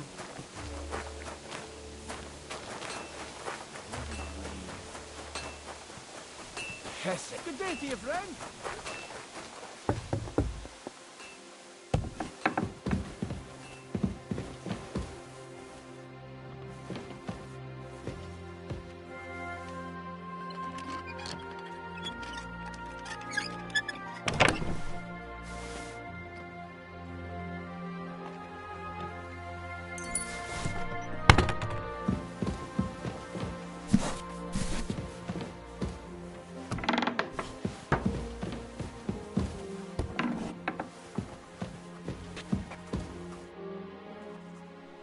I already know how many corvs the crews extracted on the Feast of St. Petronilla. It was 100 altogether. I see. Meanwhile, I looked in the mine book. How many do you think it says there? I'd say it's more. Seriously? Why would anyone report more than they actually mined? The book lists 90 corvs extracted. That means 10 corvs of ore disappear each day. But nobody could just come along and take them. We keep a close watch on everything. The unreported corvs must be going out to smelting works with the rest of the ore. That means... What does it mean? That this is fraud of colossal proportions, and that Foreman Fett and Herman the ore merchant are in it up to their ears. What are we going to do about it? Well, we need to make them tell us more, but carefully.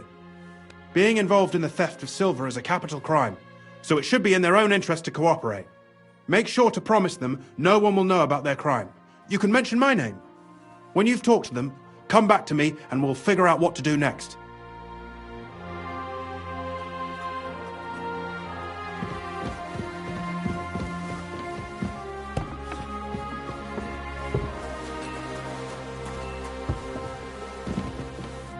Gepriesen sei der Herr. What do you need? We need to talk, Herman. And who might you be? Henry. But that's not important. Sir Christian sent me. We found some discrepancies in the mine book. Discrepancies? How do you explain that the miner has extracted 100 corvs of ore on the Feast of St. Petronilla, but the book only says 90? If it says 90, there must have been 90. The book does not lie. In that case, someone else must be lying. Or someone just cannot count. Why are you bothering me with this? Foreman Fett counts the corvs here. Go and talk to him instead. Don't tell me you don't count them too.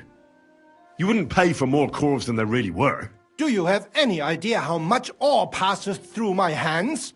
How am I supposed to remember how many there were ausgerechnet on the Fest of St. Petronilla? Besides, miners can lie and say they extracted more than they did.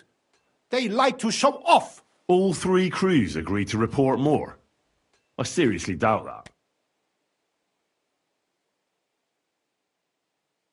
Look, you don't have to be afraid to tell the truth. Me and Sir Christian agreed to settle the matter quietly. We're not going to punish anyone. I am innocent. It was Fett's idea. He came to me saying we were going to deliver more corvs to the smelters than we would report, and I would get paid for it. It was going well. I have always paid for what we put in the book.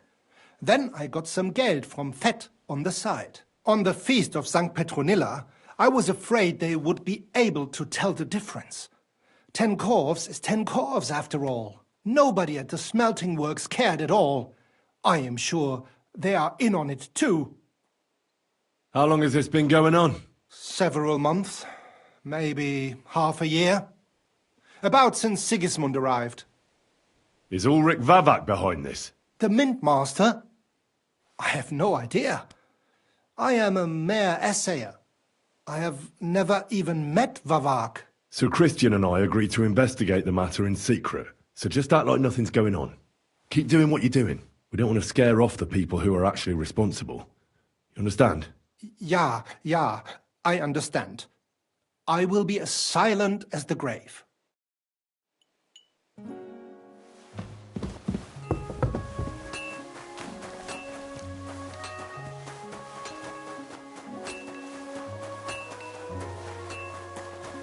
I'm sorry. A word, Foreman. Who are you? And what do you want? I'm Henry. But that's not important. Sir Christian sent me. I need to discuss a delicate matter with you.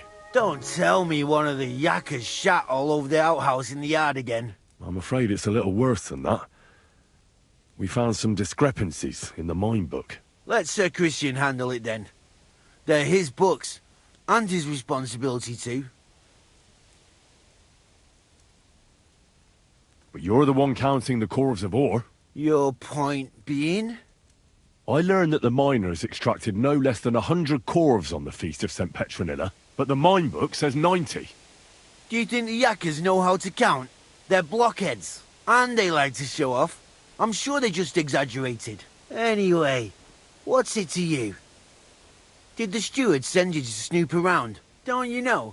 I work for Vavak, the mint master himself. I'm under his protection. Aye, there's no point in denying it. Herman told me everything. Bloody snitch.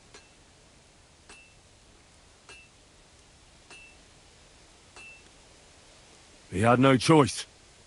If you tell me everything you know right now, you'll go unpunished. I can guarantee that in Sir Christian's name. Kevah, you're all I need. As soon as I was made head gaffer, Amara, who works at the smelting works in Grund, came to me. He said someone wanted to talk to me.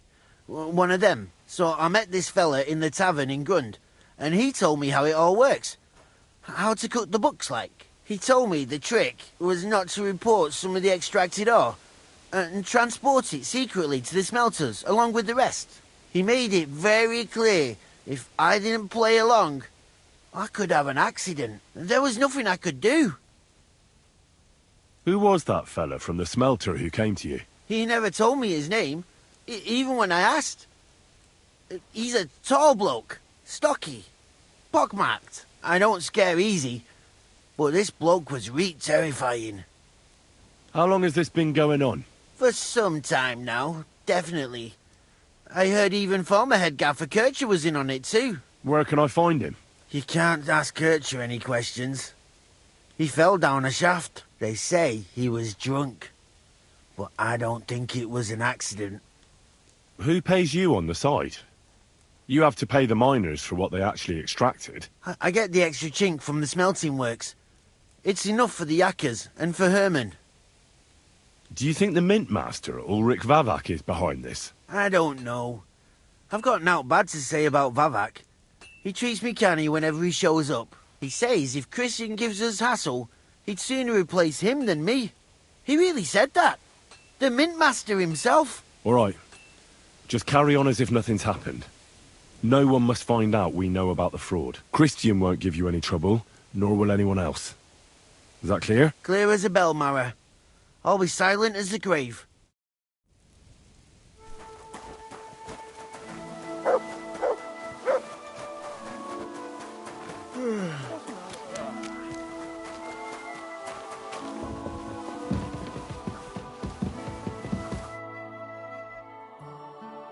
I talked to Fett and Herman. And? Did they confess? They did. I mean, I made them. It's just as we thought. The trail leads to the smelting works. Did you tell them to keep quiet and act as if nothing's happening? I did. Let's see what we've got so far. Those 10 unreported corves leave for the smelting works from here. If silver's going missing, that's where it must be happening. You'll have to go and look around, and talk to the owner, Buresh. I reckon that'll be tricky, though.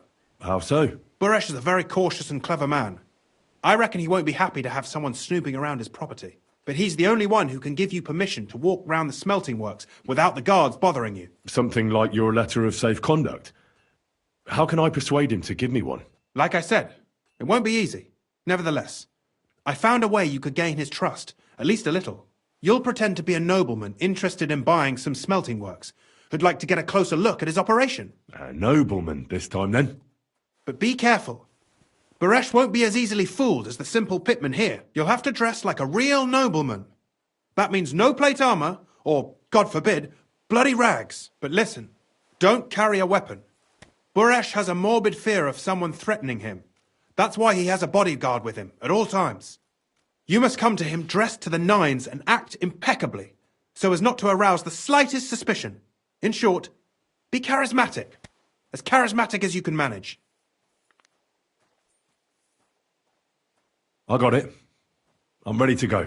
Here, I've written you a letter of introduction to take with you and give to Buresh. I reckon he won't be thrilled, but he won't turn you down. Ask him discreetly, in passing, how many corves he took from our mines on the Feast of Saint Petronella. If my guess is correct, it should be 90. It still doesn't prove anything, but at least it'll give us a clue. You could get something out of the workers. One of them is bound to know something. When you're in the smelting works, keep your eyes peeled. I'm sure something is going on there. Good luck, Henry.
Whoa. Good doggy. Good.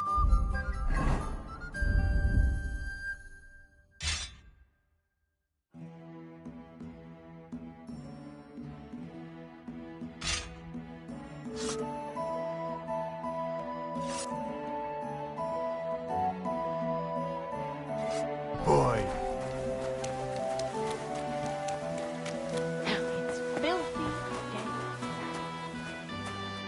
Greetings, Master Buresh.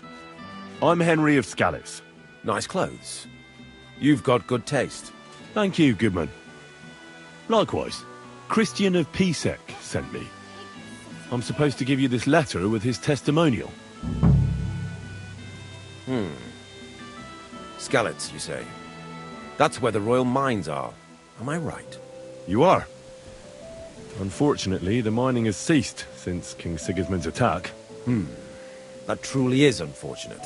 Christian writes that your family is interested in running a smelter. But I'm not selling any.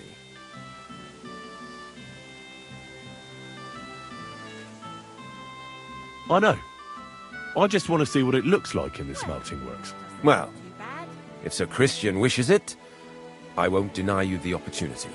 With this letter of safe conduct, you'll be able to move around unfettered. The guards will recognize my seal. But I don't want you disturbing the workers with any unnecessary questions. If you want to know anything, ask me.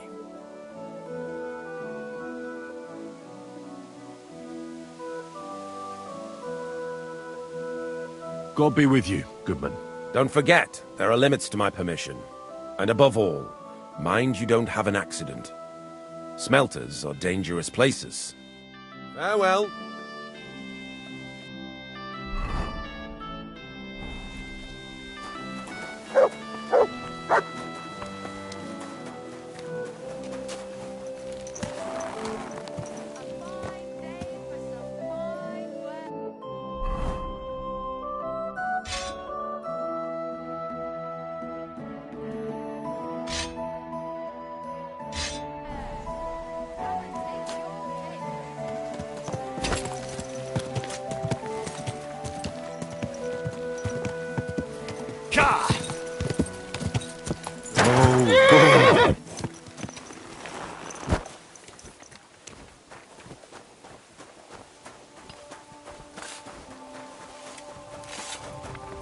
All the delivered ore is here in one place. Nothing suspicious, it looks like.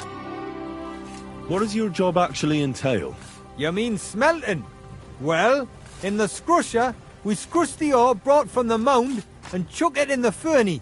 Then, we shovel charcoal in till the stone gets proper roasting and leaks all the metal that was hidden inside. We do that over and over in other furnaces till we get pure silver out of the ore. How do you like working in the smelter? Aye, can you complain at all, sir? We get a nice pile of chink from the yield, and we're dry and warm. What can you tell me about Master Buresh? I can't complain about him, sir. He's an honest bloke and he pays us well. From what I've heard from the other smelters, it's a lot worse elsewhere, like. Have you noticed anything suspicious around here? Nothing. Nothing at all. I graft all day.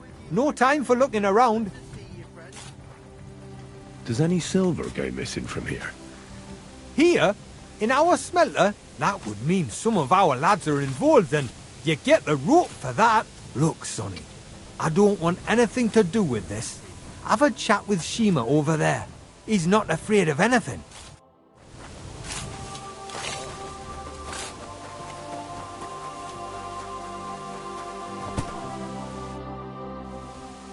Are you the fella they call Shima? You have no business being here. What do you want?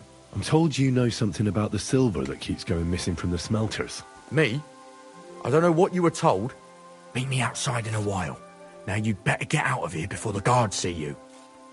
Fuck. I have to have a piss. You take over here, lads. I'll be right back.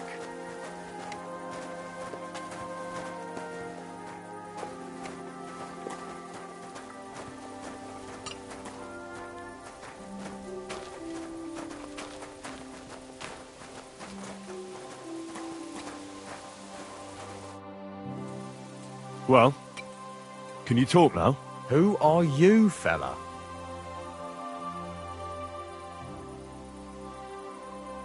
I'm Henry. Pleased to meet you. Why are you here, Henry? Surely you didn't come to investigate the theft of silver on your own accord? That's right. Why should I talk to you about such things? How can I know it's not a trap? I'm no threat to you. I won't mention your name to anyone. All I need is for you to point me in the right direction. That's all. All right. I'll trust you. Listen up, then. It's Volkmar. He's the head smelter. He's worked with us for years. Recently, he bought stables here in Grund, out of the blue. The entire stables. Where do you think he got the money? It's all very suspicious, because he's the one with the best access to the finished silver bars. If you want to find out where the silver keeps going missing, go to him. I'll bet you he knows a thing or two about it. But be careful, and keep a weapon close. People like him can be vicious. Thank you. What does your job entail? Here in the smelter, the extracted ore turns into pure silver right under our hands. Bloody miracle, right? Horse shit. It's an awful, filthy fucking graft for a few miserable groschen. If I could, I'd fuck off somewhere over the hills. But I've a family, and they don't ask me what I really want. How do you like working in the smelter? It's a shitty fucking job. My back aches something awful from shoveling heaps of ore back and forth. You're always breathing stive from the furnace, and then you cough your soul out after the shift is over. We'll all be crippled wrecks in a few years. That's how it is. What can you tell me about Master Buresh? Listen, all folks like him care about is lining their purses. They don't care if we break our backs because of it. On the other hand, I don't think it's any better anywhere else. What happens to the silver from the smelting works? The bars are kept under lock and key in a safe place until a merchant or the blokes from the mint come and get them. Only the owner of the smelter and a handful of select people have access to them, such as the foreman of the works who checks the purity.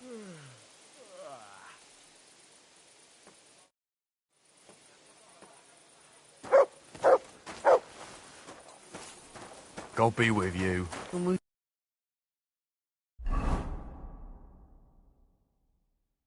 You.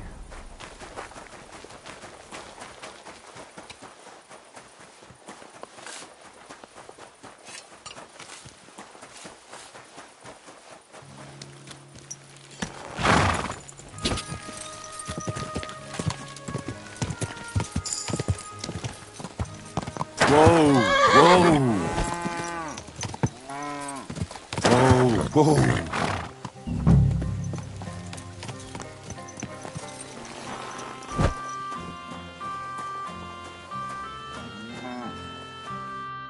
you Volkmar? I'm not. Horseshit. I know these stables are yours. You must be the snoop who's sticking his nose in everything. I beg your pardon? Well, well, well. Don't think we don't know you've been snooping around. We've had our eyes on you ever since you came to Grund. Fortunately, Master Buresh warned me about you in time. Your investigation ends. Right here and now. You shouldn't have stuck your nose in here, pal. Grund is ours. Take him down!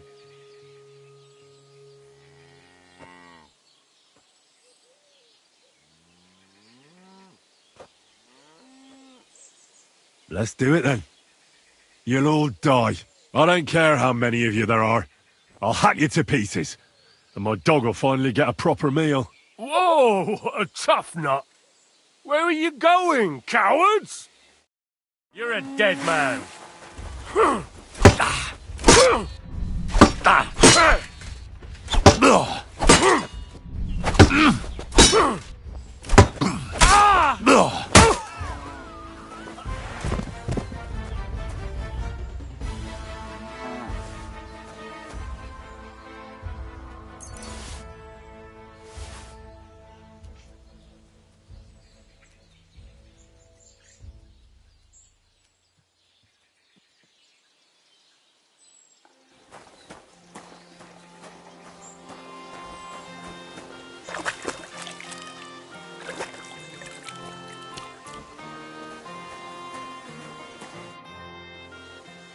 Now, spill the beans.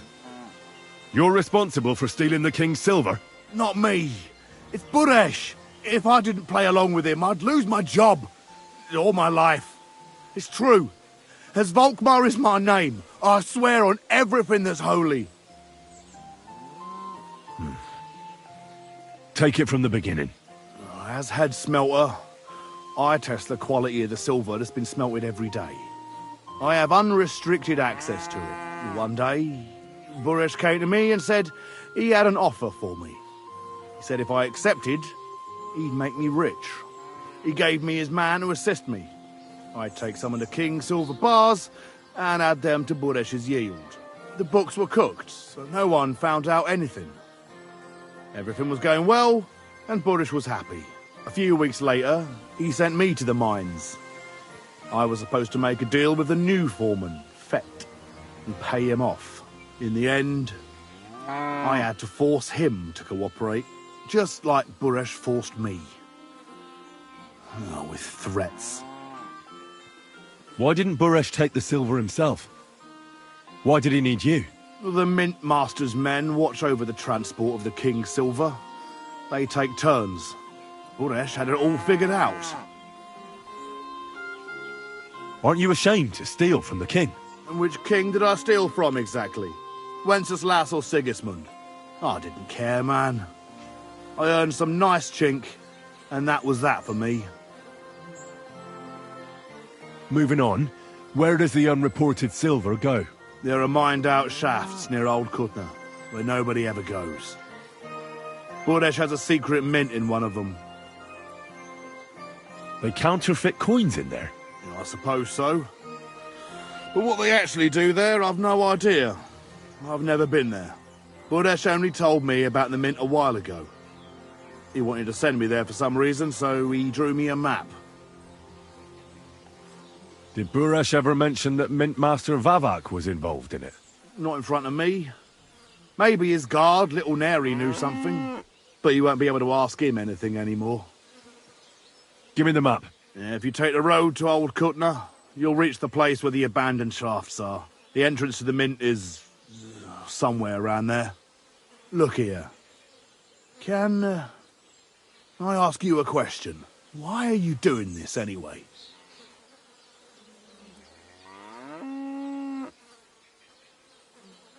That's none of your business. I see. I won't pry. Well, now you have the map, and since I told you everything, will you let me go? Please? I know I wanted to, but I'm I was just scared is all. Please let me go, please. Stables be damned, just let me go. All right. You can go. Thank you. I'll never forget this. I'll go to Kuttenberg and get fixed up there somehow. And if we meet again, I'll make it up to you. I swear, you're a good, merciful man. God be with you.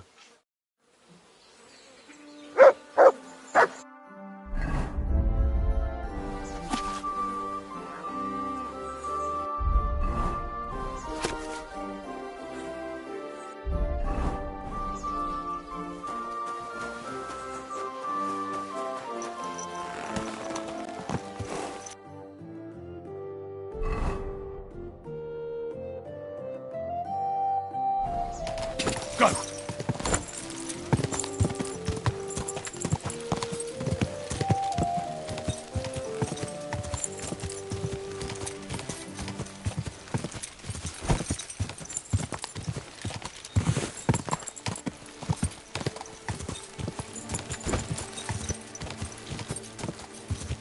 Quick!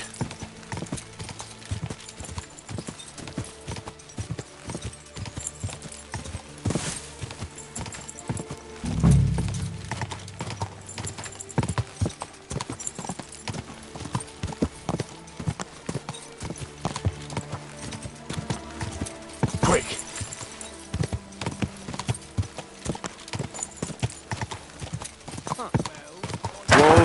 Whoa! You just crash in here, and with a weapon? What kinds of Oh! Do you want to kill me?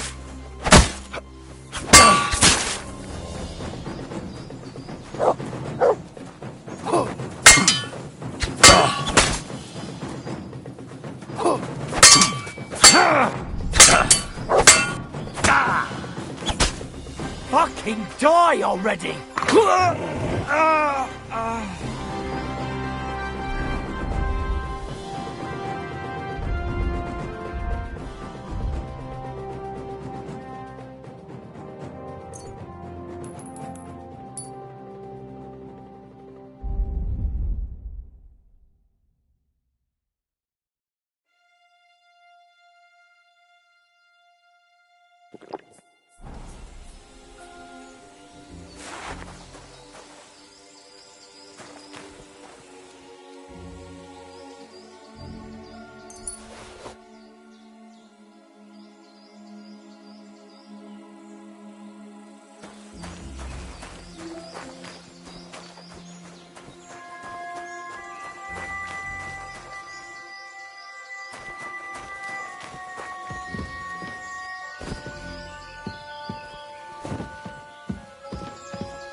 Well.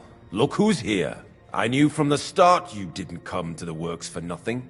But I underestimated you, an embarrassing mistake. I reckoned you wouldn't find anything, and even if you did, little Neri was supposed to get rid of you. It turned out the other way round. Congratulations.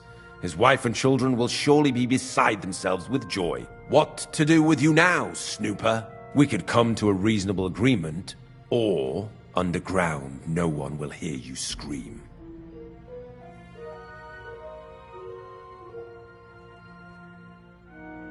You'll be the one screaming.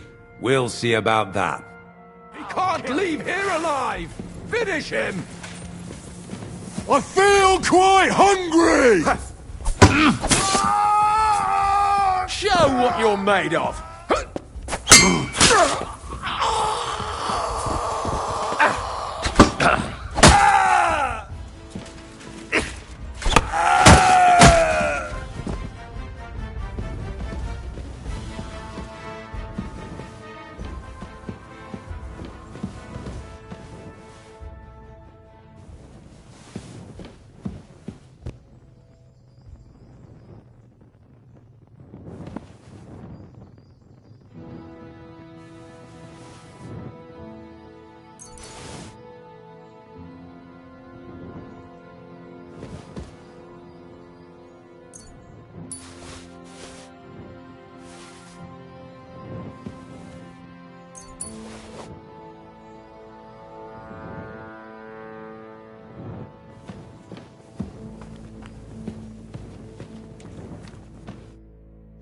Have you had enough, Buret?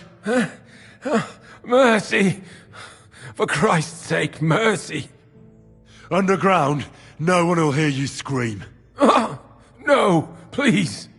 I'll give you anything you want. Just let me live. I want proof that Mint Master Vavak is involved in this whole scheme. But I really don't know anything. Stop lying to my face. Out with the truth. All right. The whole thing was Ulrich's idea. As soon as he became Sigismund's Mint Master, he got cocky and began to abuse his power. He grabbed anything he could get his hands on, took away mining rights from anyone who opposed him. Anyone who wanted to keep his station had to pay him a hefty fee. But that still wasn't enough for him. So he came to me one day with the idea that some of the royal silver might not reach the king at all. Why did he come to you? The citizens of Kuttenberg didn't like some blow-in turning up to replace Peter of Pisek, and they were even less happy when he started giving them trouble. He'd have a job finding any allies among them. I'm a stranger here too. I've never had it easy here either. Think what you will, but I like Vavag better than all them Rutards, Piseks, and the other stuck-up mine-owning lords. So you agreed to help him? Did I have any other choice?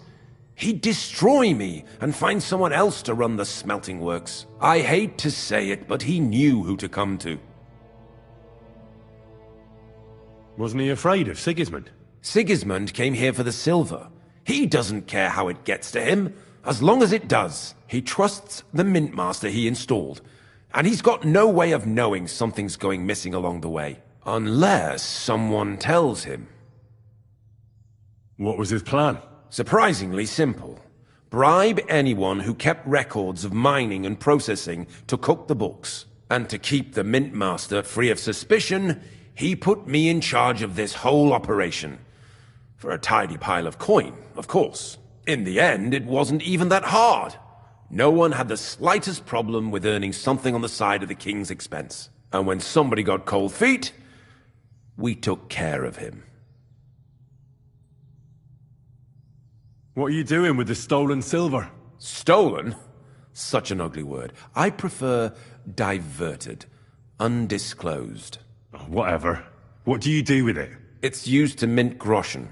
Genuine groschen. Genuine? I don't get it. It's simple, really. Our coiners work with genuine coin dies.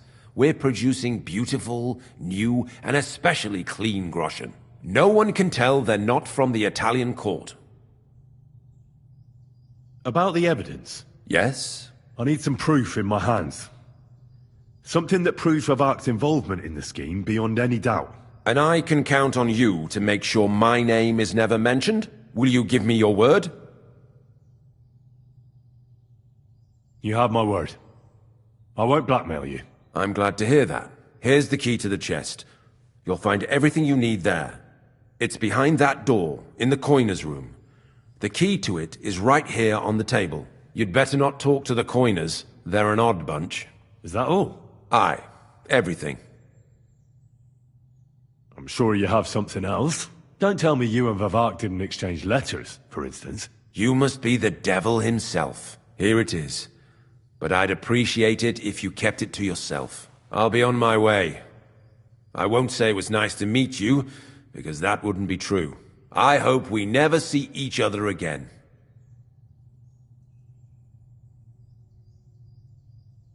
I'll be happy to make sure we don't. My God, no! Please! To hell with ya!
sheets and we're done for today. What good is that if we can't leave this place? We'll have a drink, roll some dice. Don't worry. Sooner or later, we'll get out of here. Gilded cage is still a cage. Aye, but we came here willingly. I'm here to help you. What are you doing here? Get out of here. If the guards catch you, there'll be trouble. You don't have to worry about the guards. I took care of them. What about Master Buresh? He was here with them just a while ago. Buresh is dead. Christ almighty! My God! Why? How could you? I came to get evidence against Mint Master of Vavak. Where can I find it? There are some books in that chest over there, but it's locked. And only Master Buresh has the keys. Leave that to me. I still need the genuine coin die from you. It's another piece of evidence. Everything we do here is clean. Completely. Except you're minting using stolen silver. How are we to know where it comes from? It's none of our business. We're just pawns. We're not hurting anybody. Nobody's saying any different. Like I said, I'm here to free you. The guards are dead. You're free to leave. Hang on. That's... It's just the books you're after, isn't it? Well, so take them and go. We won't tell nobody nothing. We never saw you here. Tell me more about this place. I don't know if we can. Look, he made it this far. I reckon he knows more than we do anyway. You're probably right. Well, what do you want to know? How did you end up here? Through our own stupidity. We used to work in the mint in the Italian court. Then, one time, we got a bit drunk on the job. Well, more than a bit. And the foreman got pissed off and sacked us. But then, the mint master himself came to us and offered us a job on the side. He said we'd work somewhere else, for him. And so, here we are. Who's in charge here? The mint is run by Master Buresh and his people. Especially that big fella. What's his name? Neri? They're the ones that bring us food and drink. But other than that, the mint master runs this place personally. He visits every week, a friendly bloke, always asks us if we need anything. We're well taken care of. Why are they keeping you here? Well, it's not that we can't leave exactly. It's just discouraged. It was pretty dangerous around here, what with the bandits and the like. Don't you miss the world above? Sunshine, daylight? Not really. Come to think of it, we've got everything we need down here. They even brought some wenches here for us once. But I'm not really into that, anyway. We've got plenty of food and drink, and good drink at that. And coin. When they let us go, we'll be rolling in it. Why don't you want to leave? We're just supposed to stay here. And we're told not to go far.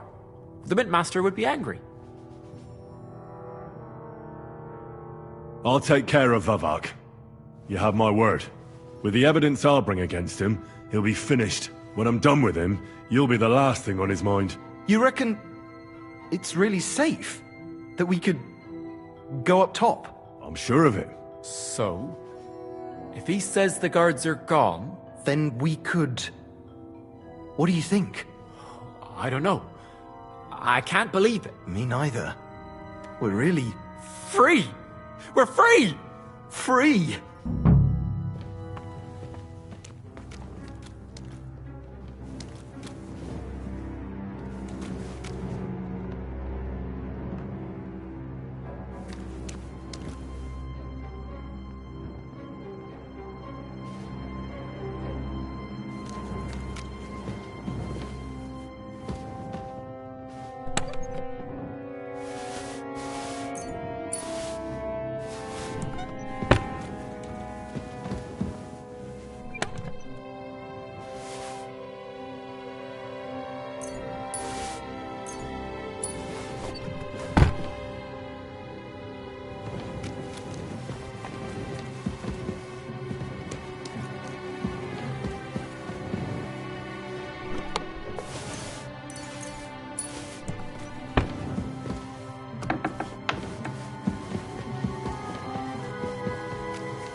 fucking murderer!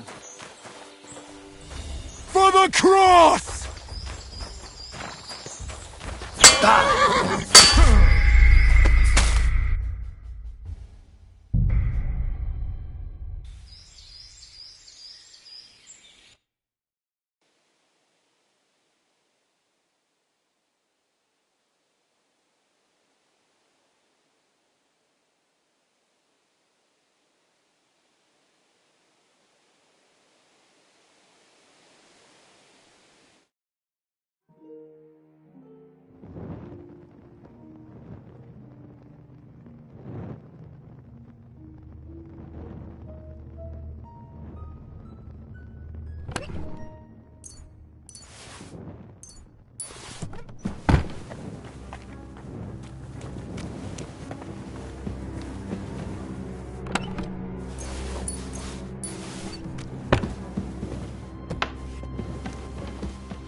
Fuck! Ah!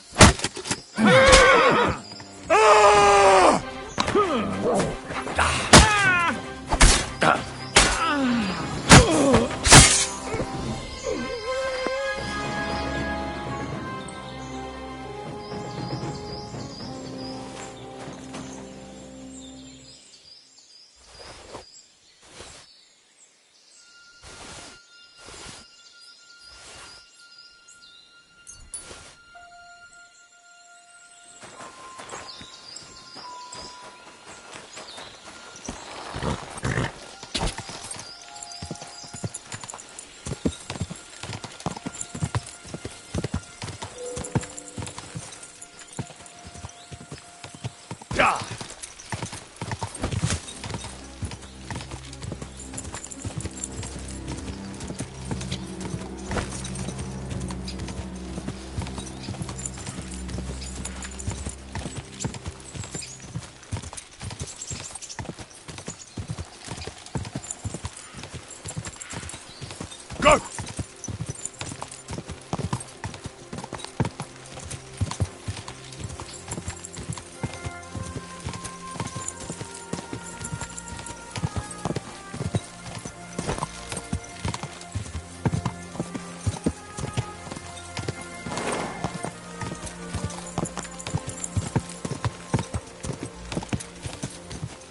Quick!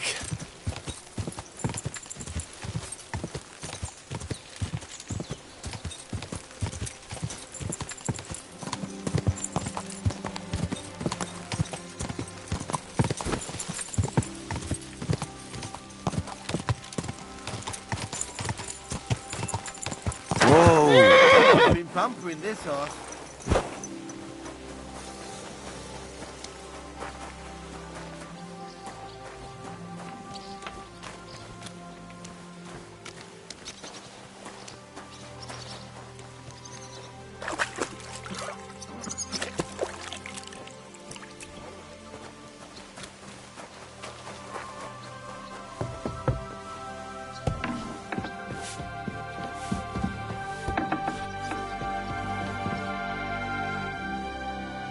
I got the evidence against Mint Master Vavak. Really? Let me see. Here. His handwritten records of the whole scheme. There are names, amounts paid, mines, smelting works, yields. I'll be damned. This is perfect, Henry. This could wipe him out for good. Where did you find this? Vavak had a secret mint where coins were minted from the silver they stole. That's where he kept the books. He obviously had it all worked out to the last detail. Remarkable. Did you have any trouble getting it? The owner of the smelting works, Buresh, tried to stop me. I had to kill him. Henry! You killed Master Buresh! Christ almighty! Why did you do that? Don't you know how important he was?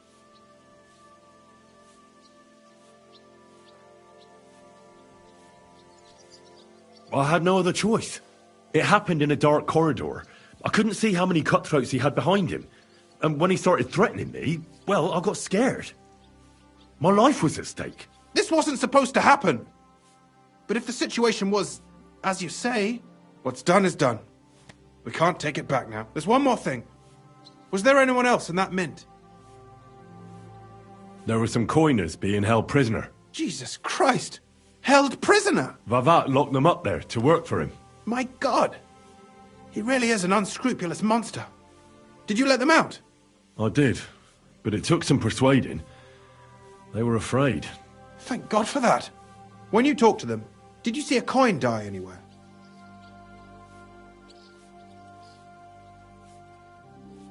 They gave it to me quite willingly. I'm curious. Let me see. Here. What the? It's genuine! That means all the groschen minted from the silver stolen by Vivak are absolutely clean! In any case, we uncovered something big, Henry. If only you hadn't taken Master Baresh's life. He could have cooperated. We still know damn little about his involvement in the scheme. Maybe this could help. A letter from Lord Vavak to Master Buresh. Where did you get this? This is really the final piece of the whole story. But be that as it may, we know enough. I've been thinking it all over while you were gone.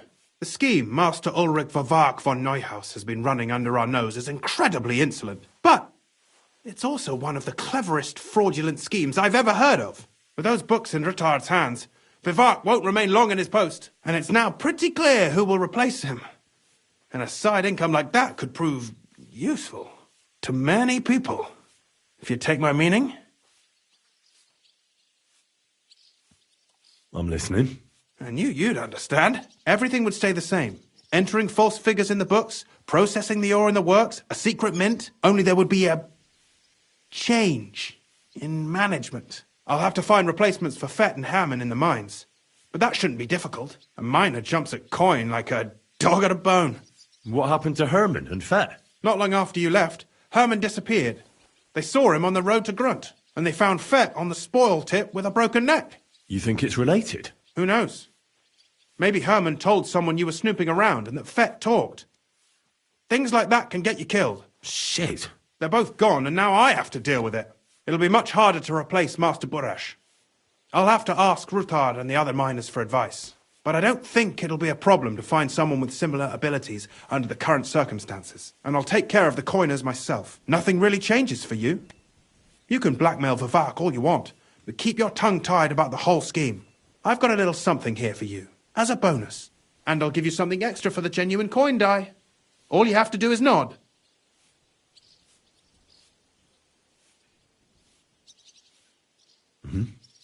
Excellent. You won't regret it, but don't forget. You can blackmail Vivak with the evidence all you want, but leave the path of silver to me. Here's your secret records and copies of the books from the mines and the smelting works for comparison. Thank you. No, thank you. It was a pleasure working with you, Henry. I wish you the best of luck. Maybe we'll see each other again. And give my regards to Sir Kunzling. It'll be a great weight off his chest.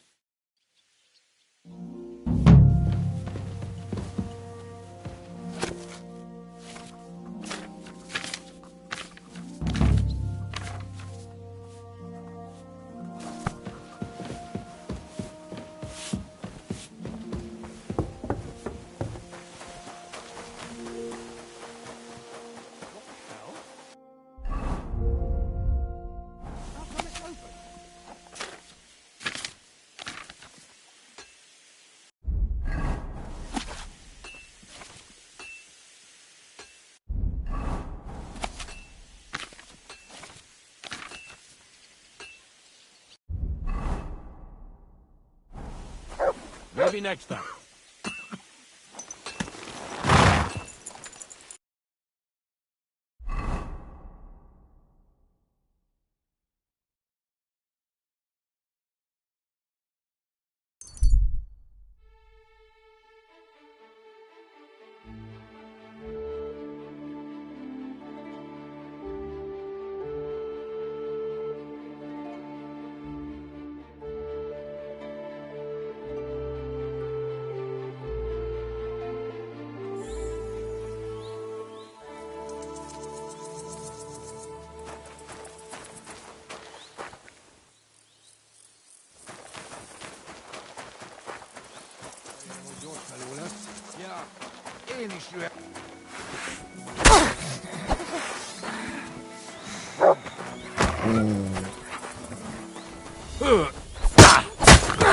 Die, you wretch!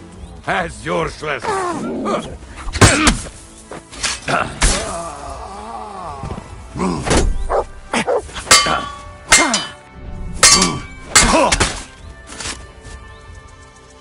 Videne Yabashan!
Whoa!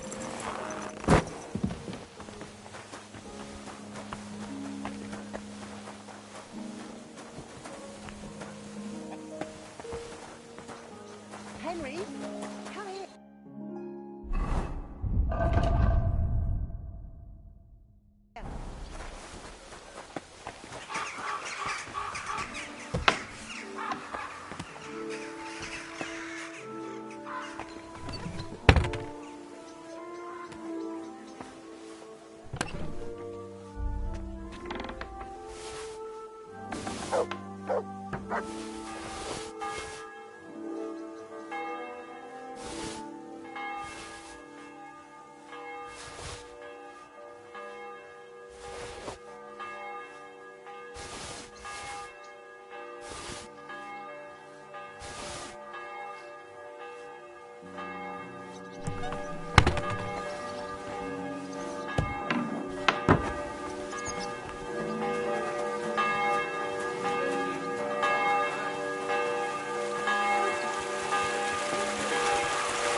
I'm not... Christ's sake, is it really so hard to wash up before marching in here? A cut and a shave, please.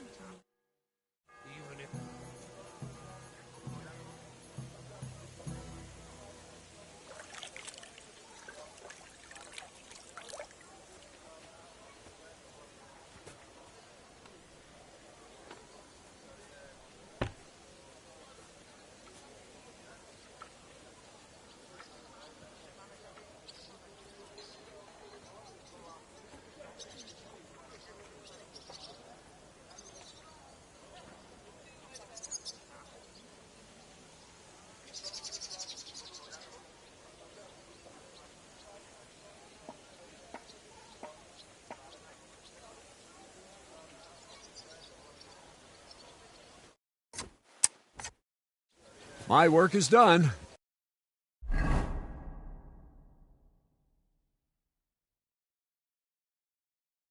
And you look good enough to be painted on an altar.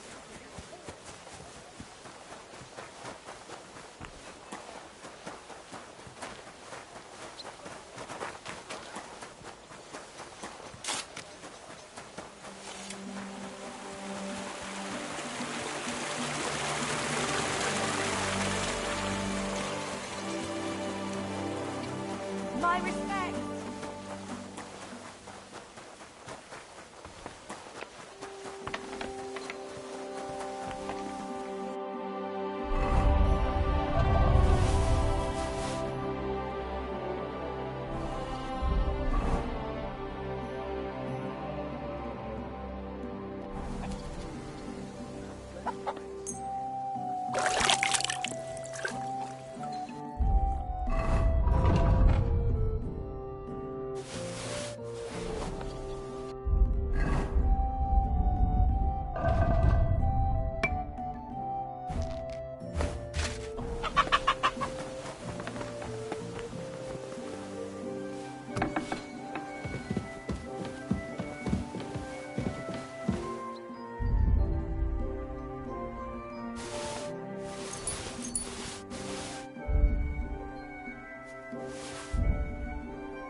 The greatest evil and danger on God's earth, men's cruelty and wickedness.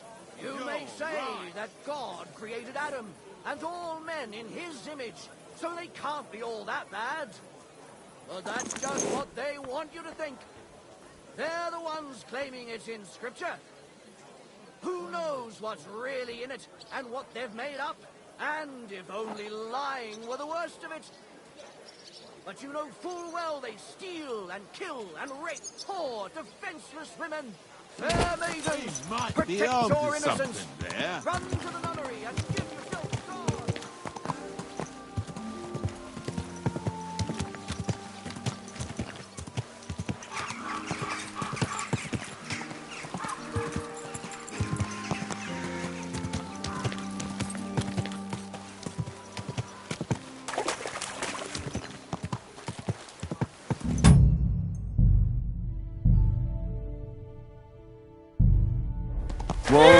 Whoa! I have some reason for being here. Can I help you in any... The Lord Jesus Christ be praised. Forever and ever. I'm Henry. I've got pressing news for Lord Ruthard. Take me to him. He's expecting me. Ah, Henry. Yes. Sir Quinslin mentioned you. I'll let you in. Shimek will take you to the Lord. I hope you'll find the time to listen to what you have for him. You're not the first to come to him today, see? Well, we're here, but you'll have to wait a while. As you can see, Lord Ruthard has an important visitor, and it seems they haven't finished yet. I understand. And what now, Martin? Did you speak to Jerome Nars? Will he support us? He won't. He lent a lot of coin to Sigismund, and now he's stuck with him. Sakra! He's scared. As soon as he does anything to upset him, Sigismund will denounce him as a rebel and right off the dead. Damn it! There's always counting grosh and not left room for a grain of common sense in that head of his. Jerome is a vain man. I'm sure he's pleased when the Hungarian king himself listens to him. He was boasting that he'll be in charge of some church talks in the Italian court. There's no way we'll change his mind. But you've been to see other councillors too, haven't you? Have you any good news from anyone? Unfortunately not. Some of them are beholding to Sigismund for their office, and some are worried about ending up, forgive me, friends, like you and Peter of Pisek. Christ above! That's exactly what Sigismund wants. To divide us, to paralyze us with fear. Divide et impera. God knows, that ginger fox is a master of dividing and conquering. You are absolutely correct, my lady. Especially when everyone can see your problems. I've heard that Mint Master Vavak is still putting pressure on you. The devil take that bastard! He had the gall to blackmail me in my own home. Gentlemen, and my lady, sorry to interrupt, but I have some new tidings about our Mint Master. I've heard about his crimes against the crown, and it's no trivial pilfering. Are you sure the accusations are true? I've got proof of everything. Ha! God bless you, lad. Finally, some good news. It seems that this young man came to brighten my day. Who do I have the honor of addressing? Martin, this is Henry, our ally from Liechtenstein. Henry, this is Sir Martin Odorin, Lord of Rabosh, a loyal supporter of King Wenceslas, as no doubt you've already deduced.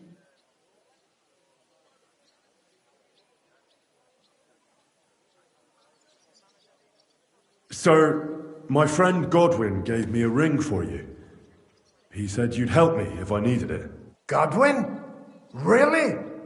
Well, you choose peculiar friends. I'm not sure what you mean, sir. Godwin shouldn't be giving away what isn't his. But I'll help you if need be. Although not on account of that ring. Sir Kunsley. Shimek? What's going on? Min Master Vavak is heading here with an armed cohort. Right now?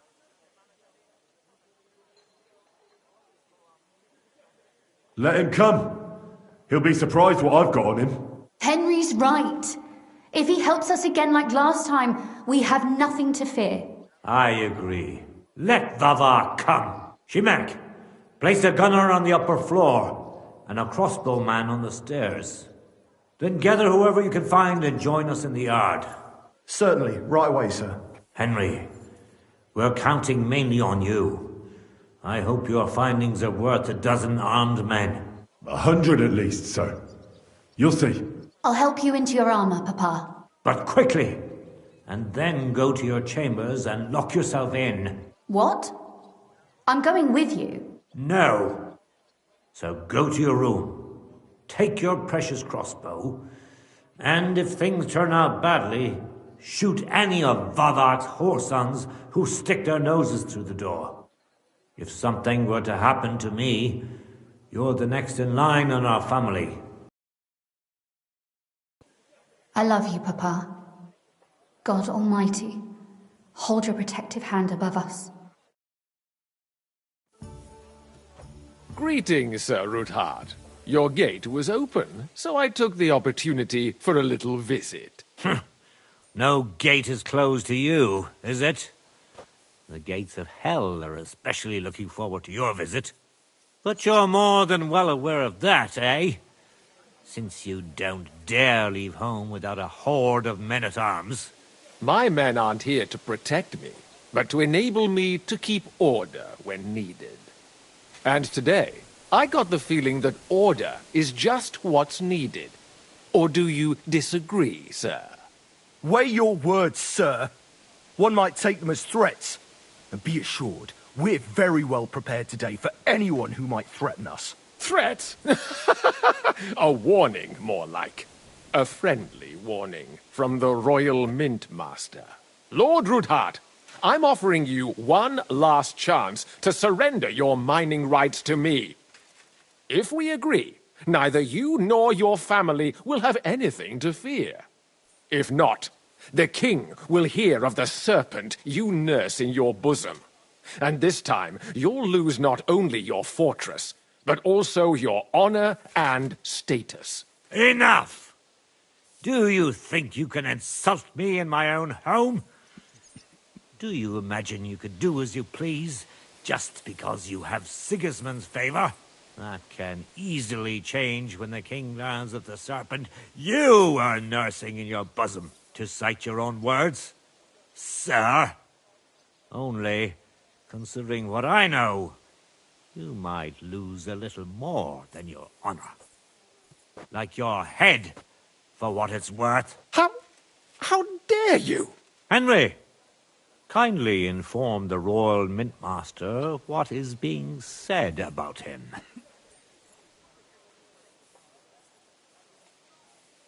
The word is you're in league with Buresh of Krakowitz and Foreman Fett. Together, you've been falsifying the mining records. 1/10 of the silver ingots disappears from the records and ends up in your pockets. That's a capital crime. The king won't let you get away with that, whether Sigismund or Wenceslas. I'd say this somewhat alters the perspective, sir.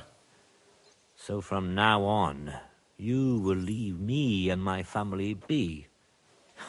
Or your king will hear of your shenanigans. Exactly. We'll see to that. Mark my words. Are you trying to threaten the Royal Mint Master again? And with nothing but common slander? You haven't learned much since the last time. Well, we've not had much time for that. We've been fully occupied with collecting evidence. Isn't that so, Henry? I know about your account ledgers and the ones from Buresh. The real ones, that prove how you carried out this fraud. You've made up those books. Or do you actually have them on you? Of course not. Do you think we're completely stupid? We've got copies here. The original books are safely stashed away out of your reach. Exactly. And if anything happens to us, they'll see to it that King Sigismund and the town council will hear all about Hermes Trismegistos silver skimming business. So, do you want to chance your luck? Or come to an agreement? Captain! Sir! This matter is an internal affair of the Crown and my office. I'll resolve it here with these gentlemen in private. Are you sure, sir? Yes, damn it! Do what I say! Wait for me by the gate. Let us step inside. Let's give the Mint Master the privacy he requests. Gentlemen, I expect you'll keep this entire matter to yourselves. And I expect you'll be wanting something in return. The executioner is far from here, so I'll be standing in for him today. God knows what kind of man you are. May God have mercy on my soul. What? You can't just cut down the Royal Mint Master. Wait! We got off on the wrong foot. I'll give you the wrong foot. Right up your ass. You're right. I underestimated you. I made a mistake.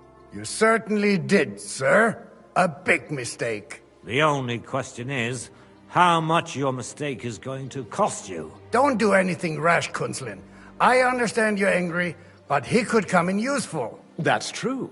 Intelligent people can always reach an agreement that benefits everyone, and...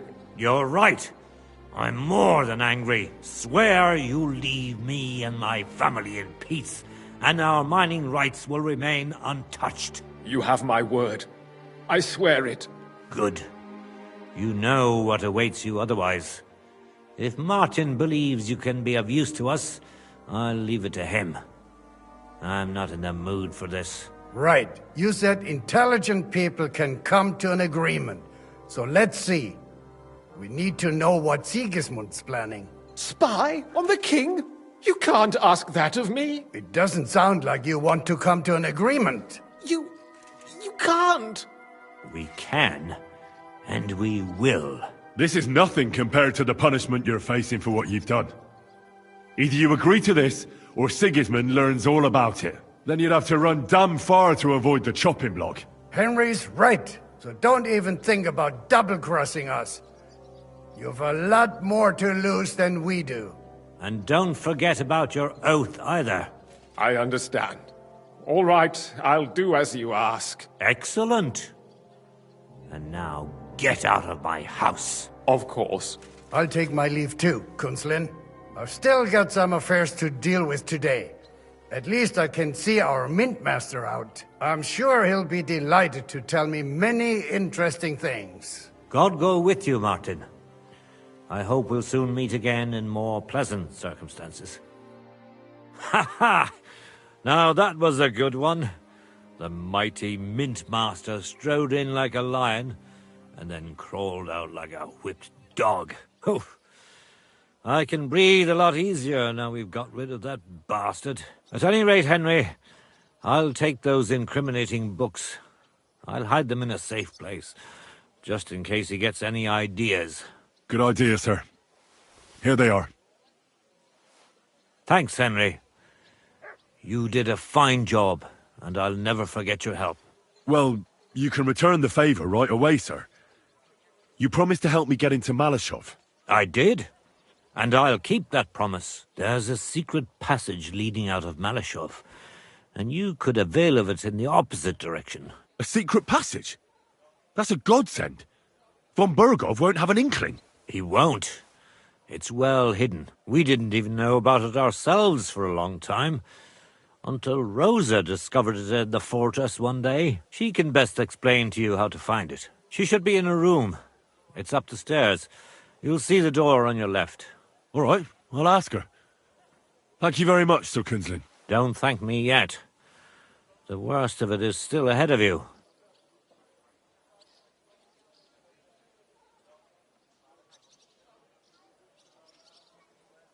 Nobody will be expecting me. The passageway is an advantage that works on my side. Besides, I've got my spy coat on, which makes me hard to spot. I can deal with any locks. And if I come across anyone, I'll take him out without a sound or a trace. Well, it looks like you know what you're doing, and that you've done it before. I'll pray for your success. It would help us in more ways than you probably realize. What do you mean, in more ways? Isn't it obvious? We've been sitting with our arms folded until now. And where has it got us? We look helpless, and it's difficult to find allies. But if you liberate Lord Capon, right from under von Burgov's nose, the word will spread like wildfire throughout the land, and von Burgov will look like a fool, and he'll lose a strong advantage in parleying. That would help convince some of those who are hesitant about joining us in the fight against Sigismund and the Praguers. You're right. I hadn't thought of the other consequences. And I reckon even Jobst hasn't realised. Thanks again. As soon as I speak to Rosa, I'll head out right away. I'll get Lord Capon out of Malashov if it's the last thing I do. You've no lack of courage, son. But you shouldn't count on that alone. Be careful. And good luck. I'll at least look at the books you brought. I'm very curious about what there is on Vavak and how he did it all. I wish you a pleasant read. There's more than enough on him in there.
looking for me, Henry?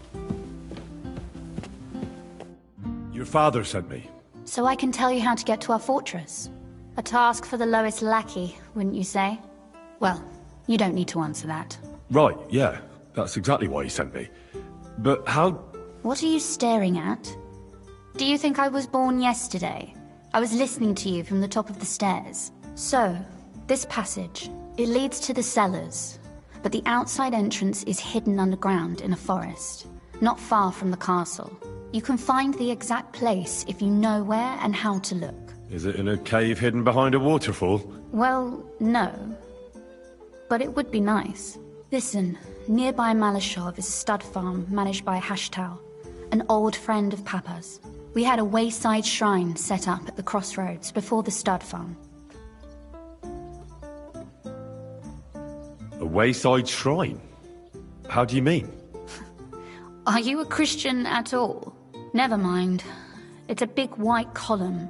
You can't miss it. From the shrine, you should be able to see a group of boulders. Beyond them are the remains of an old chapel. You'll have to find it, and then there's a kind of... how can I describe it? A window. A gap you can look through. If it's still standing. I hope so too. Anyway, it should direct you towards some ruins. Go there. And now pay attention.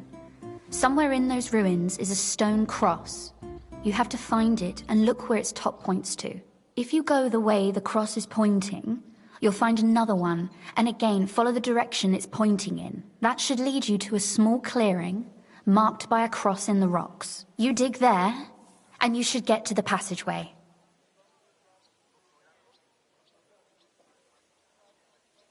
Shrine, chapel, crosses, passageway. Sounds adventurous. I'm keen to get on it. I like your determination, but there's one more thing. Getting into the castle is the easy part. Don't forget, you have to get out too. You're right. Horses will be needed. For me and for Capon. That's exactly what I was thinking. Fortunately, I know how to arrange that. Stop off at the stud farm I told you about, and ask Hashtal for horses. Where's the catch? No catch. On the contrary, please tell Hashtal that Papa is still paying for masses for his dead father, as agreed years ago. And even if he's not too keen, tell him we'll pay him for the horses. You got it well figured out. Thanks. Don't know how I'd manage without you. You've done plenty to help, and now it's our turn. Papa said something like that, didn't he? You know, you might not be aware of it, but you saved us from a mountain of trouble. Papa would never admit it, but alone, we wouldn't be able to resist the Mint Master for long. You've earned the right to the gratitude and friendship of our house for all time. I'm glad I could help you and your father. The pleasure is ours, but tell me, would you do it if you didn't need our help in return?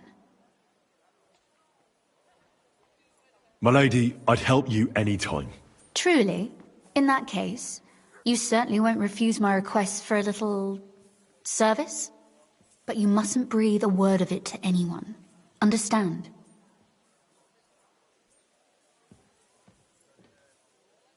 Forgive me, my lady, but I'm a decent Christian. Yes, and... so am I. Well, I'm not here to entertain bored noblewomen. Oh, I see. When I run into one, I'll warn her, don't worry. But I desire of you something else entirely, you dunderhead. I wanted to ask you, since you're going to be at Malashov, if you could bring me something from there. And what might that be? A book. It has great value to me, and I was starting to worry it would stay there forever. But if you're going there now... And what book is this that's so important? It's hard to explain to someone uninitiated in the mysteries of writing. What do you mean, uninitiated? I happen to know how to read. Really? Mea culpa. You are full of surprises. So if you do find the book, you'll be able to read it. Well, yeah. That's the way it goes with books. In that case, I'm not going to make it easy for you. If you'd like to know why it's so important to me, you'll have to find it first. Fear not, my lady. I'll gladly tear the entire fortress apart to find that book for you. Restraint, valiant knight. I value your determination, but this way would give yourself away immediately, and I'd remain without my book. Find it nice and quietly, then come back. Your wish is my command. It shouldn't be hard. The book is bound in scarlet leather and inlaid with gold. You won't find many like such there. And take this, so you don't get lost in the fortress. Thank you. It is quite possible you won't get back to Malashov again. So don't forget about me. And Henry, be careful. I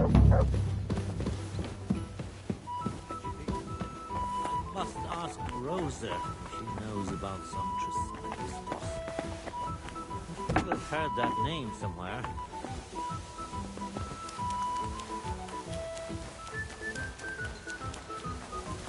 I don't know what you said to the Mint Master, but he left here looking like he'd met the Grim Reaper. May God be with you, Henry.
Whoa!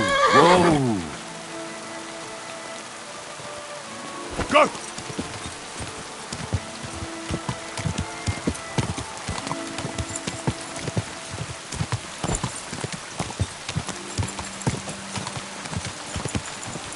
Whoa! Whoa! Give me... Go! Fuck!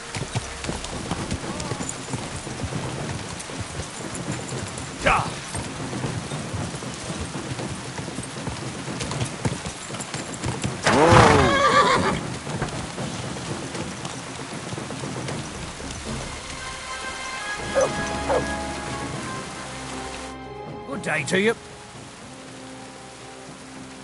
What's new here at Malashov? Nothing much.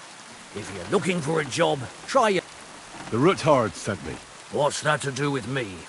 Those days when Ruthard was the Lord of Malashov are over. I don't want to have anything more to do with him, so you can be on your way. He sends you his regards. And he asked me to remind you that he's still paying for masses for your family, as the two of you agreed. Sakura. Nobody knows about that but him. That's why he told me. So you'd be sure I really did come from them, and this isn't a trick. Well, that changes things. Sorry for being a bit hostile-like. The times are tough. A man can't be sure of anything. Good to hear that Sir Kunzlin still has a few friends left. Give him my greetings, and thank him for still honoring our agreement. Sure. I'll pass that on to him. So, tell me, what did the Ruthard send you for? I'm planning a certain enterprise. Something that the new lord of the castle certainly won't be happy about. An enterprise, you say? I reckon it's best not to ask what that might be, eh? That would be wise. And I need you to get fresh, fast horses ready for me. That's quite a lot you're asking of me. A fresh, fast horse don't come cheap.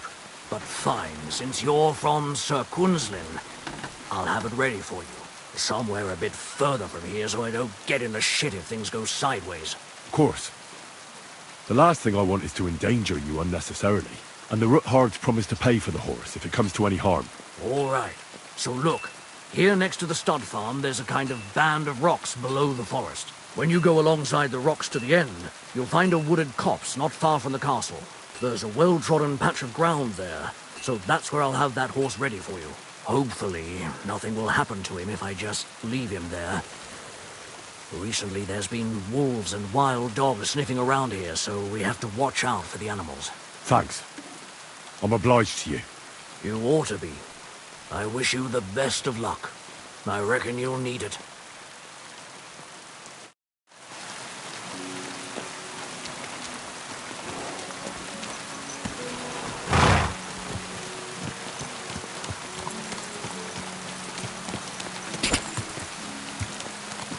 Go!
This must be the chapel Rosa was talking about.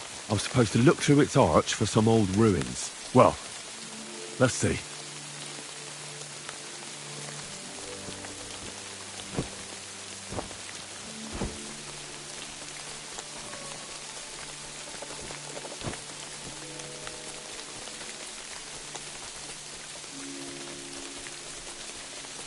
The chapel directed me here.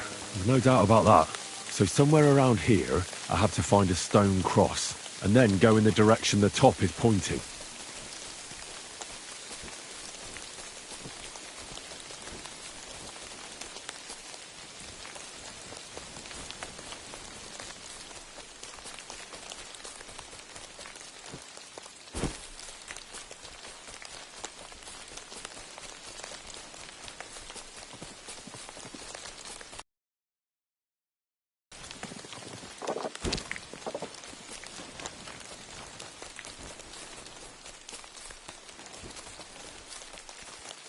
A cross in stone.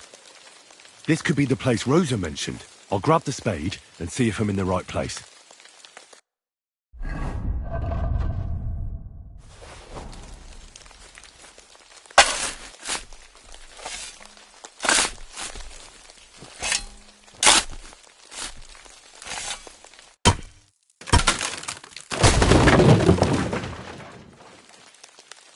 Ugh, a tough job, but it was worth it. The way to Malashov is clear.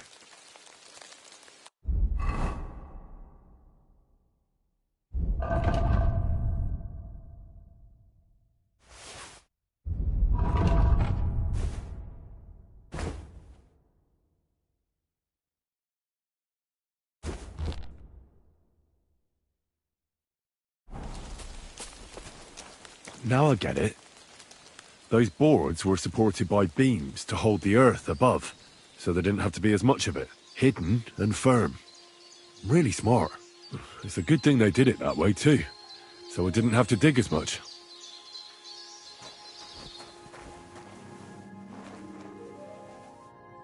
An axe to deal with the supports and the planks at the entrance. A spade and bucket to clear away fallen earth and free up the entrance. Everything's ready for escape whenever needed. The Roothards really left nothing to chance.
What's this door doing here?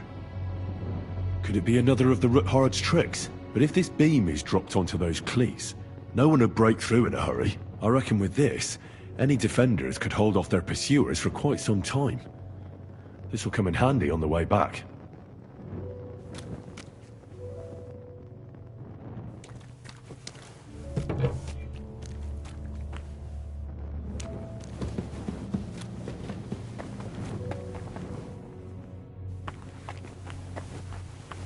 This looks like it could be the wall of the Malashov cellars. There's no going back. This is it. All right then. Courage, Henry. Courage. You can do this.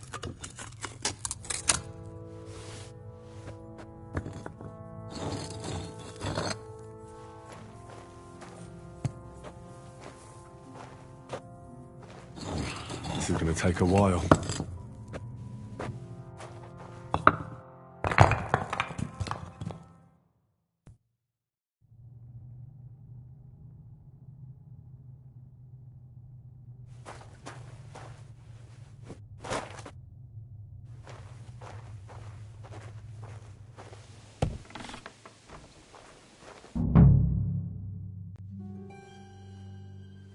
And Ruthard and Liechtenstein are turning the Kuttenberg houses against us. Babak will deal with Ruthard. But Liechtenstein is your concern. How come you haven't caught him yet? He's slippery as an eel. He's hiding somewhere in the Jewish quarter. I sent spies to track him down, but they never came back. Flush him out of that hole of his. For fuck's sake! Why such concern, Otto? Kuttenberg is ours. Sigismund has the reins firmly in his hands.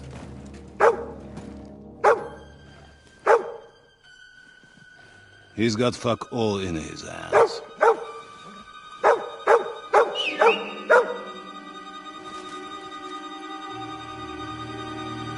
Sigismund thought at first he'd come to terms with his brother Wenceslas.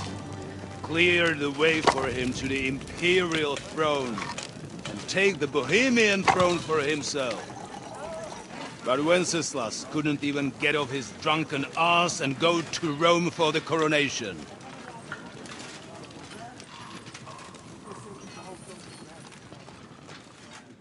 And now, the glorious Hungarian king has fallen for Jobst and his damned truce. He's been taken in by that treacherous turncoat. Jobst betrayed Wenceslas. Then Sigismund. And now us. He fooled all of us. But what can he really do against us? I'll tell you what. While pretending to parley, he incensed the Hungarian nobles against Sigismund. Surely Sigismund's army can deal with that inconvenience. Ha! He was paying his Cumans by letting them pillage Bohemia.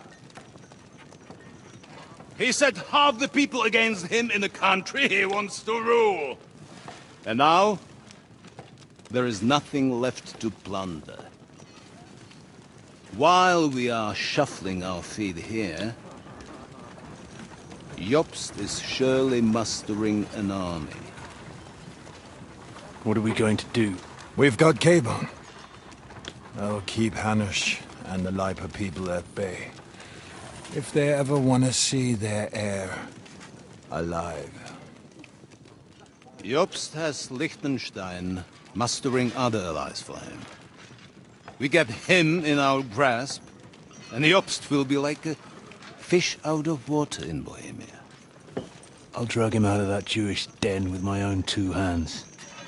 Count on me, sir. The betrayers of Christ, hiding a betrayer. They are rich. All that's needed is a good pretext. The Kuttenbergers will be quite happy if their debts to those usurers happen to go up in smoke. Yeah. You're learning fast, young man. Keep the gate open. A horseman, sir!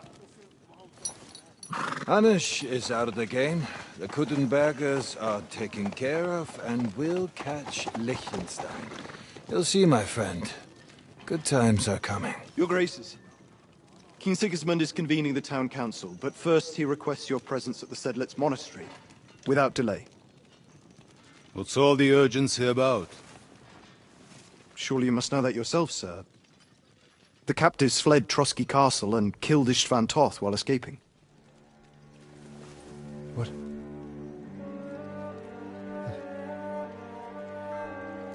That's not possible. That's a lie. It is true, Lord Toth is dead.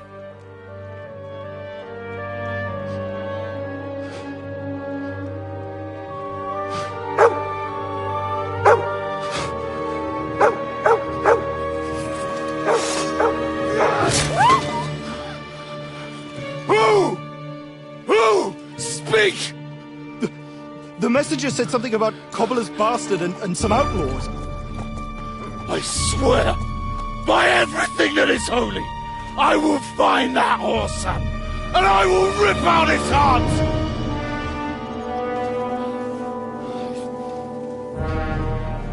Jesus. What's with that boy? Sir Istvan was like a father to him. We better go. Bring the horses!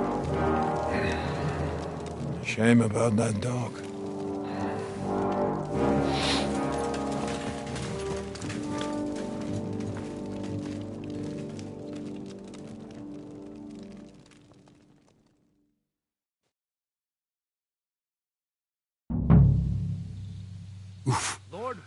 Luck was on my side. Now to find Capon and get out of here. He took a small escort with him, so the garrison is slightly weakened now.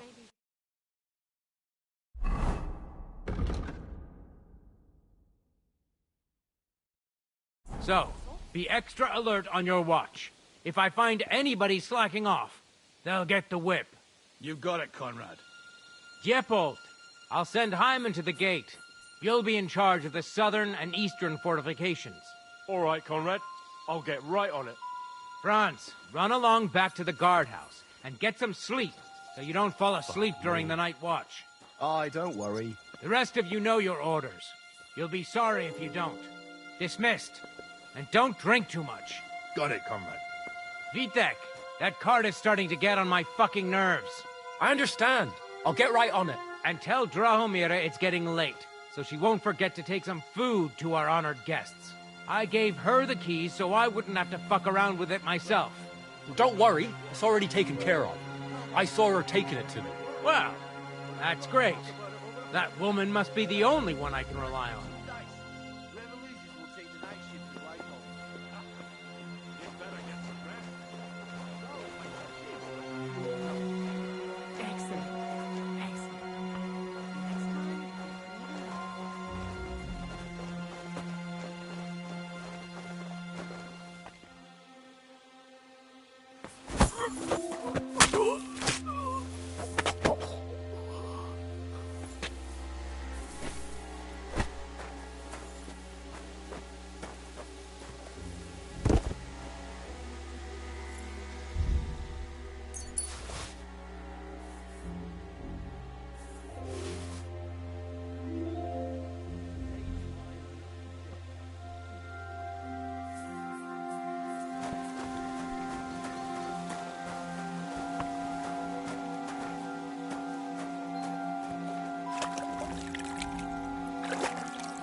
keeping watch or polishing the armor somewhere? Conrad sent us to keep watch here. I think you're just holding up here. I'll ask him first thing tomorrow and see what he tells me. Wait, Mum. We're on Conrad's blacklist, and ever since he yelled at you last time, I reckon you are too. So what do you say we help each other out a bit here? And you won't say anything to the captain about it. Have no fear. Just have it between you. Your kind permission. And we'll be as quiet as mice in the hall. We won't disturb you, trust me. I hope so. Now off with you. You're a sharp one. I feel a little sorry for her, with nobody taking her seriously around here. She's some third-rate daughter of some lord from who knows where, so she was actually quite lucky that old Otto took a liking to her. The thing is, everybody knows where she comes from and treats her accordingly.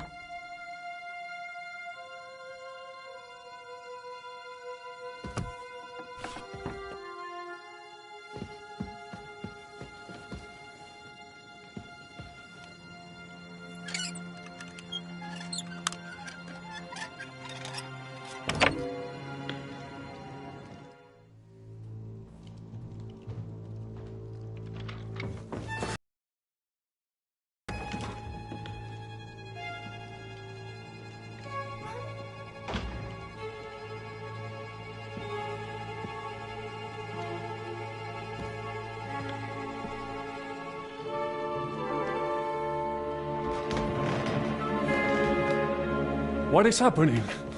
Who are you? Quiet. If you make a peep, we're done for. Henry?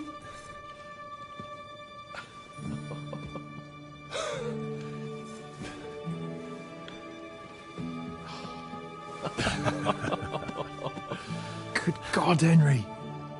How did you... What are you doing here? What do you think I'm doing? Hunting boar? Came to save your noble arse. My noble arse thanks you. Well, how did you get here? I'll tell you later. Who's this? Vauquelin Brabant, Chevalier d'Arezzo. At your service. Brabant led the defense at Kuttenberg. He's Sigismund's prisoner, same as me. And I came very close to holding the town. Besides... There's no time for chit-chat. He's our ally. We can't leave him behind. Right, no doubt you've got a cunning plan for us to get out of here, right? Well, let's hear it.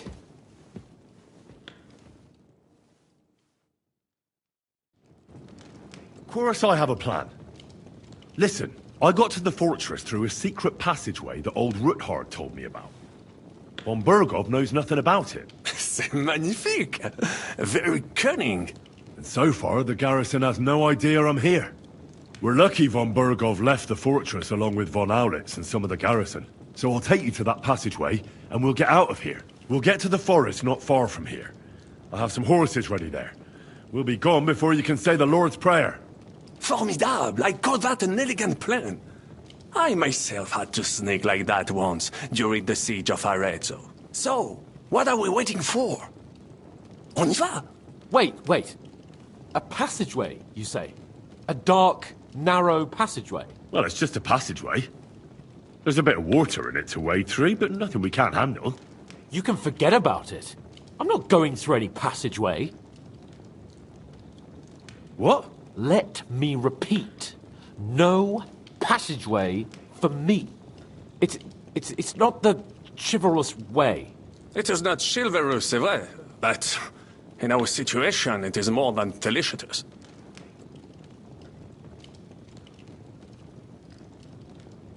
It's not chivalrous enough for his lordship, eh? Are you kidding me? I'm saving your life if you didn't notice. Or do you think this is some kind of fucking game? Well, in my opinion... Fuck your opinions. No. Just no. I mean, we'll all suffocate in that passageway. Or it'll fall on our heads. What's gonna fall on us, damn it? If I got in that way, we can get out, too. It's completely safe. So stop acting like a madman and let's go. I I can't do it. I'm afraid of small, dark spaces. Ever since that tower fell on me in Nabokov, and I was stuck under the ruins, I can't. I just can't. I'm sorry, Henry. There has to be another way. Have you come up with some ingenious plan for getting out of here? If so, I'd really like to hear it. What do I know?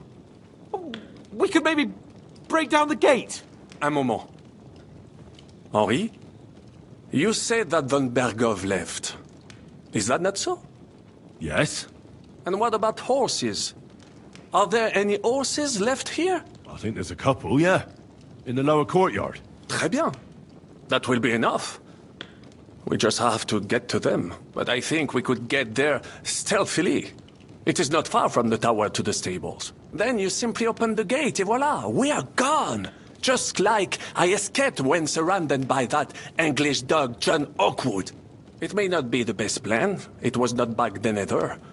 But we simply have no other choice. Time has passed. The fortress is quiet. I believe that most of the garrison has gone to sleep, which plays in our favor. That's a wonderful plan. No passageways. But we need some weapons. Exactement. To have a proper piece of steel in my hand again. Preferably Milanese, although I would be satisfied with something local. Well, I don't have anything for you. Maybe we'll find something later. I certainly hope so. Merde. Our plan is starting to fall apart. I'll go ahead and scout it out. When there's a suitable moment, I'll let you know and you can head out. And how will you let us know? Well, the stables can be seen from the entrance hall. If you signal us with a torch from next to the horses, we'll head towards you. Agreed. Good idea. Wait for my light. But you must be absolutely certain that the way is clear. If you have any doubt, do not risk our lives. Better to come back to us, and we shall go together. True. And if we don't hear from you or see your signal for a long time, we'll try to make it on our own. Précisément. We cannot sit here forever. Right. Got it. I'm off. Brabant, keep watch by the stairway. I'll go to the window and wait for Henry's signal. I think it would be better if you watch the stairs. Why's that? You are younger. You have better hearing. You said you wanted yourself a dozen English spies. You can surely handle one stairway. Cover them because I smell them from a distance. You see, les Anglais sting to high heaven. Then you better hope from Bergov sting like rotten fish. Très bien. I will watch the stairs if Monsieur le Chapon so insists.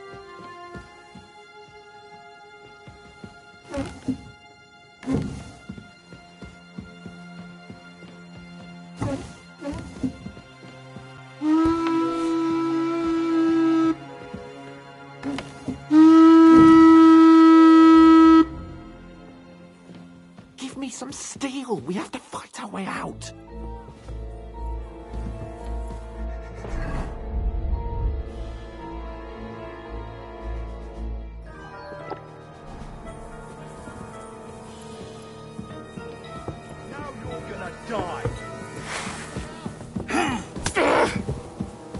Comme je déteste les paysans. Fucking take it down! Bad luck! There's no escape! Show what you're made of! Come on, then!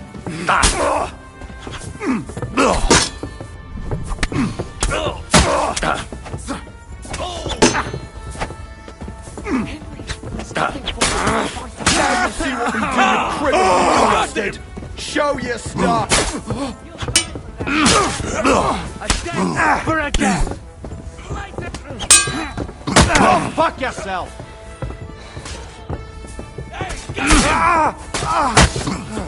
You're no match for us, fucker! Don't be sorry! Punishment by the blade! You swine! You'll pay for that!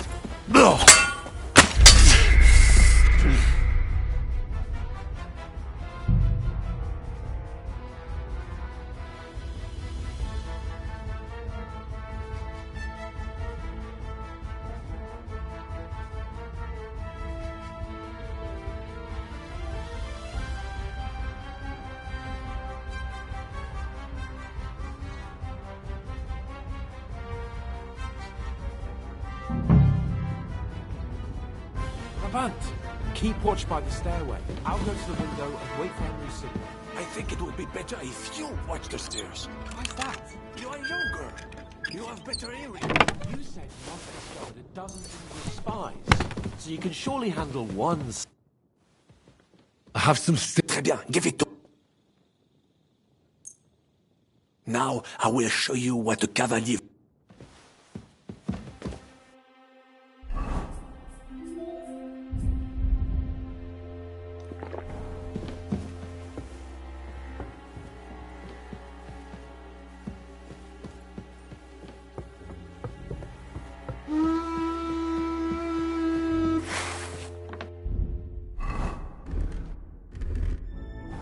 Hey! You've no business here! Are you looking to steal something? Guards! Some unknown armed man has got into the fortress. Find him! You'll answer for this later. Now you'll see what we do with criminals, bastard!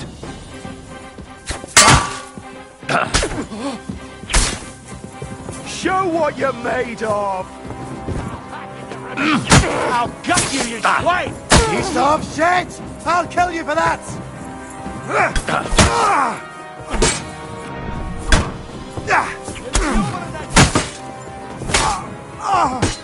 Come on, then! I've been waiting for you!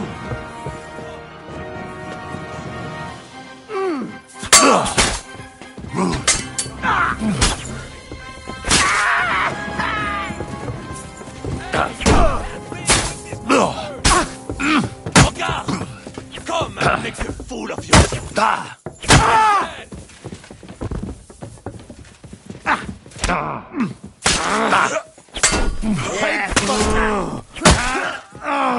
of shit! I'll kill you for that! Come on! That dog! Attack! He's dead!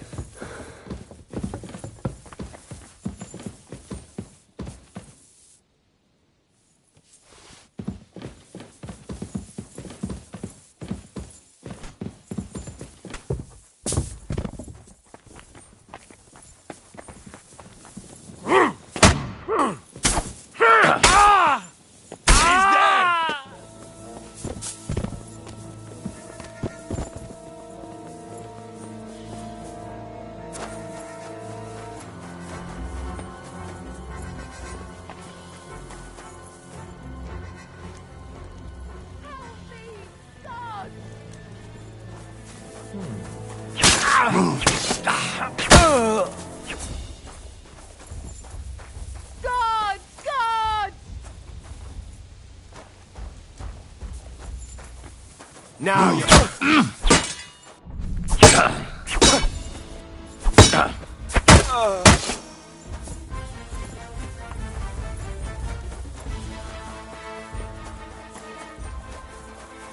Guards!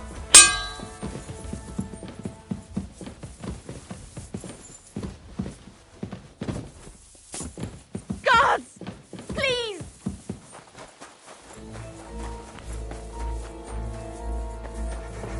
The horses are here. As soon as it's safe, I should give Capon the signal.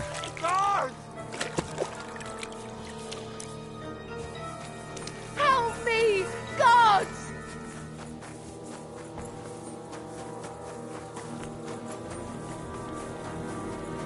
Guards!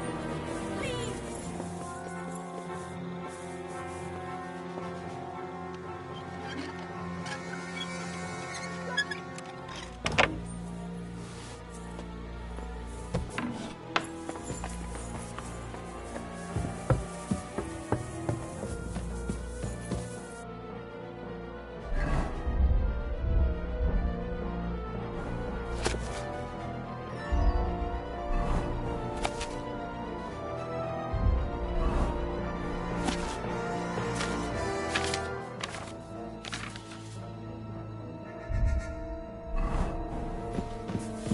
False alarm. It is Henri.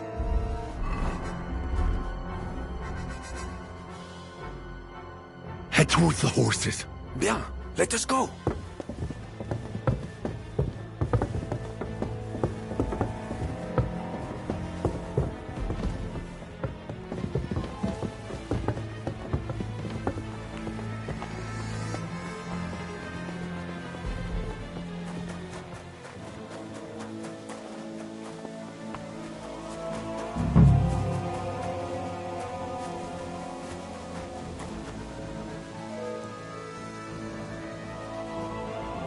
Gods! Gods!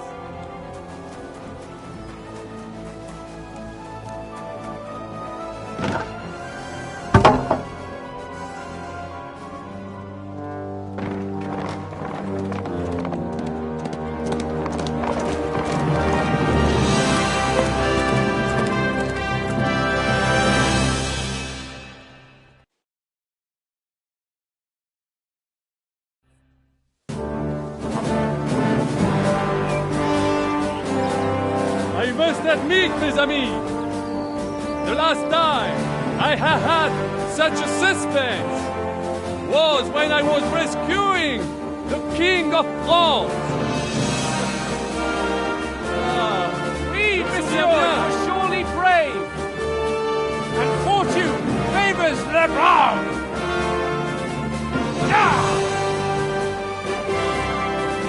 Free at last!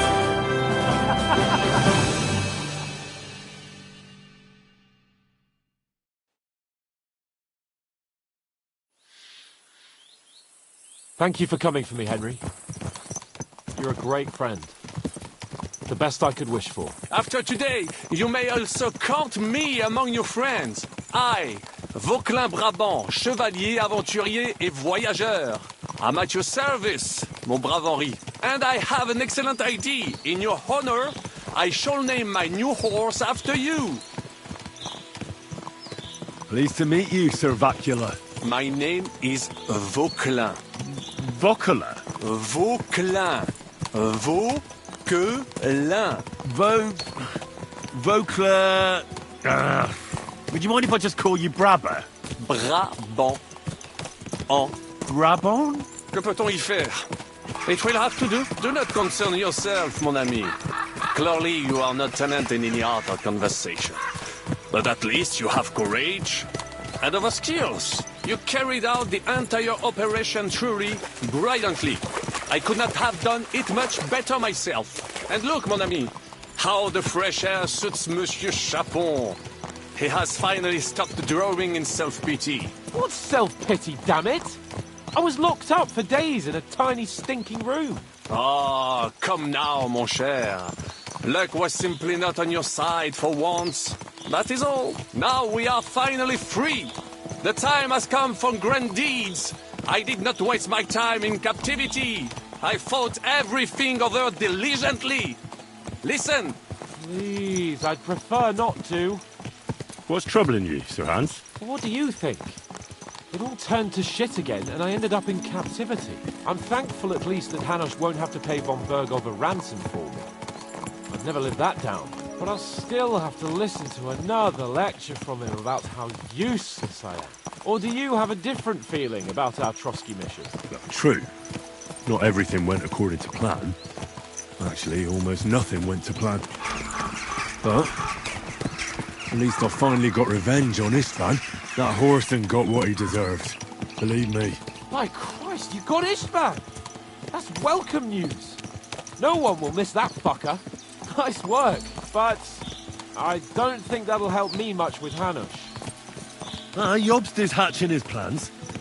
Soon we'll kick Sigismund out of this country, and I think the bold Sir Hans will still have a chance to prove himself. Mais oui! I must meet your Jobst de Moravie. I have some clever ideas about how to strike against le roi Sigismund. Yeah, you go and chat with Jobst.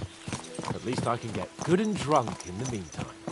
We should spur the horses on. God knows, they might be hot on our heels. Yeah!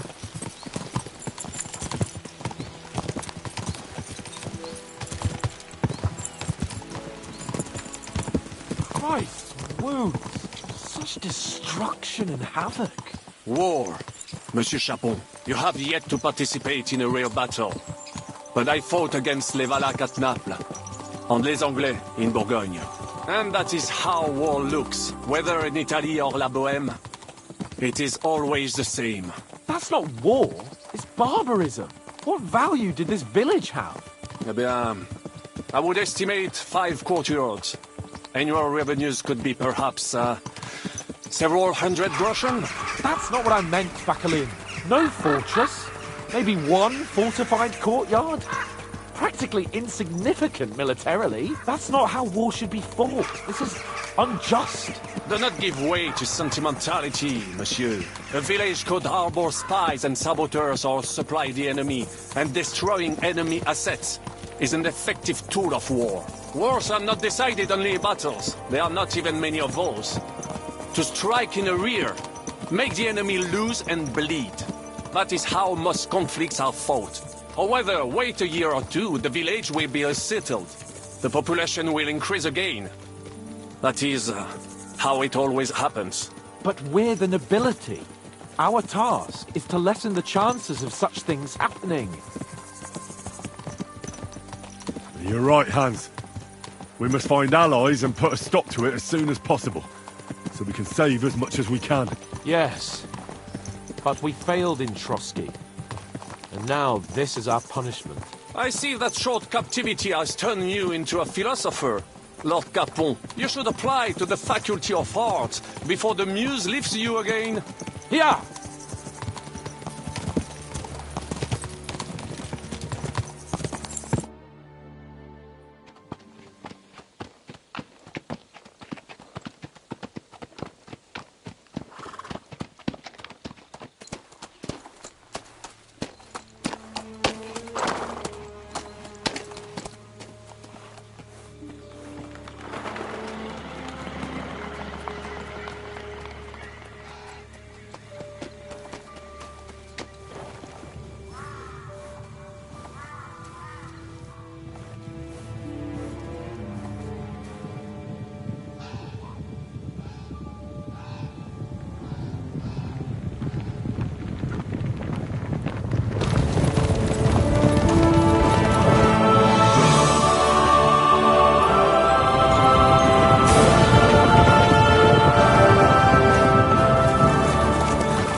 This pair of scoundrels.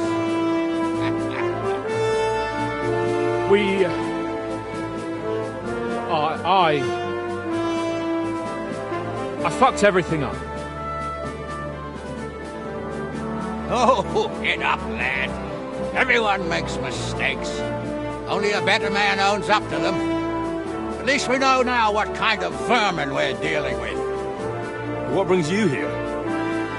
We just escaped from Malashov, and right now... There's no time for haste. One thing at a time, my boy.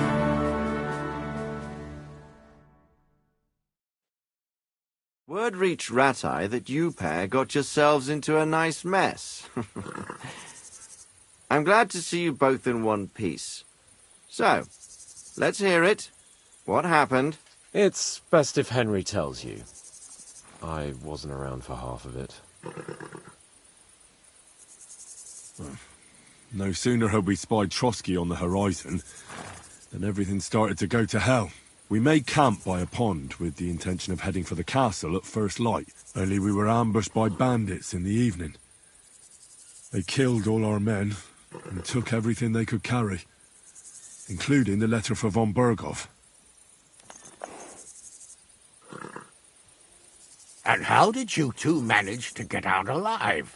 Just by a stroke of good luck. We were both in a bad way.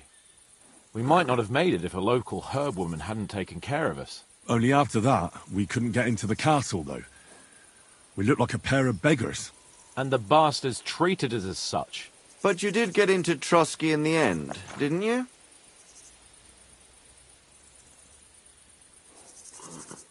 Von Berghoff received us and heard us out. It seemed like he was on our side. We even helped him out several times. Until we found out he was just stringing us along. It all came out after we set out with von Berghoff's men to deal with the bandits who were rampaging in his domain. The same ones who attacked us at the start. Only they ambushed us and took me and Henry captive for ransom. But it turned out these very outlaws are on our side. They're fighting for King Wenceslas on the orders of Sokol of Lamberg. Well, I'll be damned.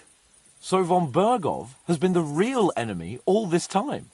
And Zhishka is actually our ally. Zhishka. He's the captain of those outlaws. That name doesn't ring a bell. I think you'll meet him soon enough. What impression did he make on you? He's an interesting fella. Handy with a weapon, but also pretty tricky. It's best to keep a fella like that on your side. He made quite an impression on me, for one. I'll be happy to see him again. But if only it didn't have to be in Rabosh. Why Rabosh? Of all the places in the world. We're riding to a gathering of King Wenceslas's supporters. If fortune favors us, the future fate of the kingdom will be decided there. If we keep standing around here gabbing about it, it'll be decided without us. Patience, my friend. This pair have just returned from the clutches of the enemy. No doubt they have something to tell us. Like how in the devil did you manage to escape? I was helped by the Ruthard family, the former rulers of Malashov, in exchange for dealing with some trouble they had with Ulrich of Raditz. Ulrich Favak? But he's the mint master. Well, he won't be for long, if it comes to light that he's been putting his sticky fingers on the royal silver. It seems you've been pretty busy. But don't forget to say what you found out from von Bergov in Malashov. Sigismund has convened the city council. Markvart von Aulitz will be there with him, too. The word is, Sigismund is going to make an important announcement there. He picked a nice time for it. But at least he won't be sticking his nose into what's going on around.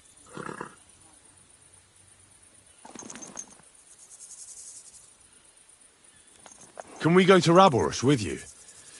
We could certainly use a drink, a bite to eat, and a comfortable bed. I wish I could say yes, son, but the City Council Assembly is a big opportunity.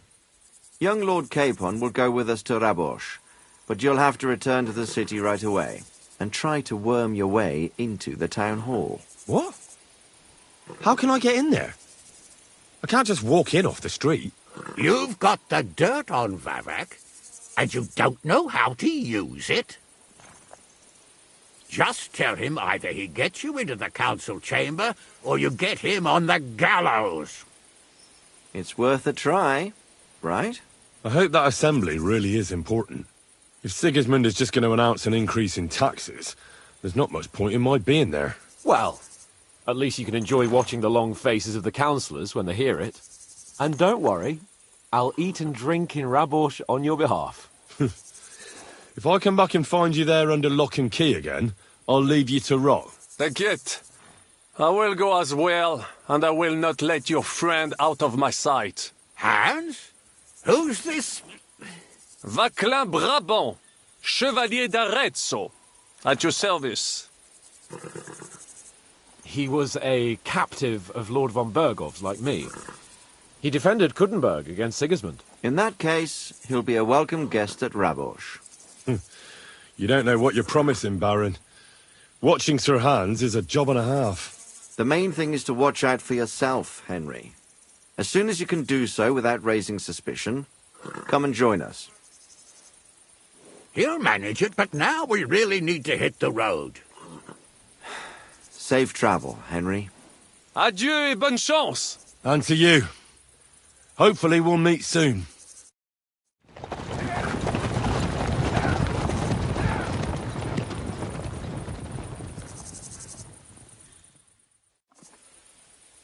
I ought to go and see Rosa when I'm in town. No doubt she'd like to know how it went with that book.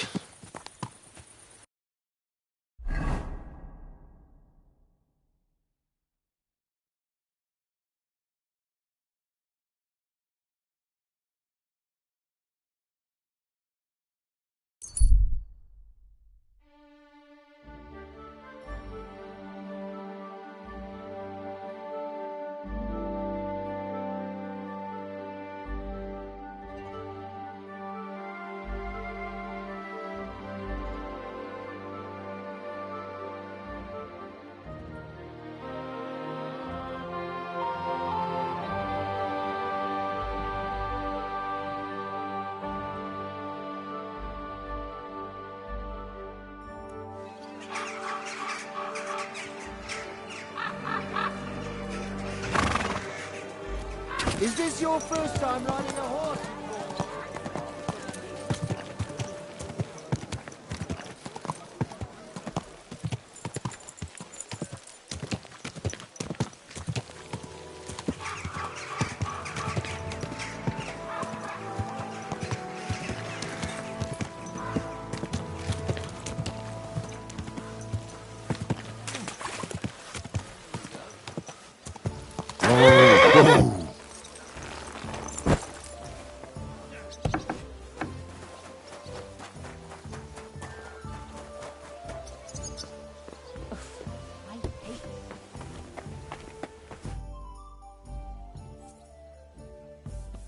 Oh, and about that secret passage to Malashov.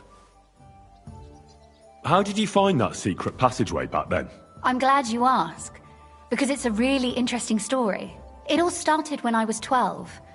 One morning, I found a bat nailed to the Malashov gate. Peculiar, eh? Not really. Bats are creatures of the night.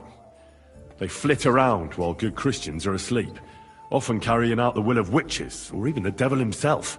But a bat nailed up actually repels all evil, and protects the house against sickness. Well now, I have to admire your knowledge. That's exactly what the chambermaid told me too. The thing that I was most interested in was where they got that bat. You know, I was awfully inquisitive back then. Embroidery wasn't exactly my passion, and Papa forbade me from riding out into the woods, so at least I explored the fortress from top to bottom. I know all about that. Not that I ever embroidered, but Pa never let me stray too far from home. Parents have no understanding for the adventurous soul, do they? But back to the bats. I found out from the guards that they caught the poor creatures somewhere in the cellars. So I went to have a look there and found a whole swarm of them. I followed them for a while, and I noticed that in one corner they simply disappeared into a wall. Strange, isn't it? I was full of curiosity, and I talked Papa into having the wall demolished. I remember there was even a priest there at the time, and he wasn't at all happy about it. He was afraid we'd dig into hell. But as you probably guessed, there was nothing behind the wall but a passageway leading off into darkness. My word, you're right. That is a really good story. And I didn't expect that ending at all. You're really sharp. And hard-headed when you latch onto something. Well, that's something I admire. Hard-headed? Aren't you a bit impertinent? I'd rather say determined. Why did your people mark the passage from outside? Papa came up with that. He said one never knows what might happen, so I thought up the idea with the crosses. Why do you ask anyway? Would you rather search all over the woods for it? No. It's really smart. And very convenient for me. Thanks again. Have you ever used the passage? No, it's never been needed. Thank God. But everything is ready there. There's a strong door and a ladder that we can pull up behind us. That ought to give us enough time to get to the end and dig our way out. By the way, like you were saying about that book... My favourite book? Pray tell, did you find it? As I wandered through the fortress, I stumbled upon von Bergov's chambers, and there it lay. Red leather, gold inlay, just as you said. You really found it? Thank you, thank you, thank you! By the way, did you have any time to leaf through it and see what it's about? I read a bit of it. What did you think?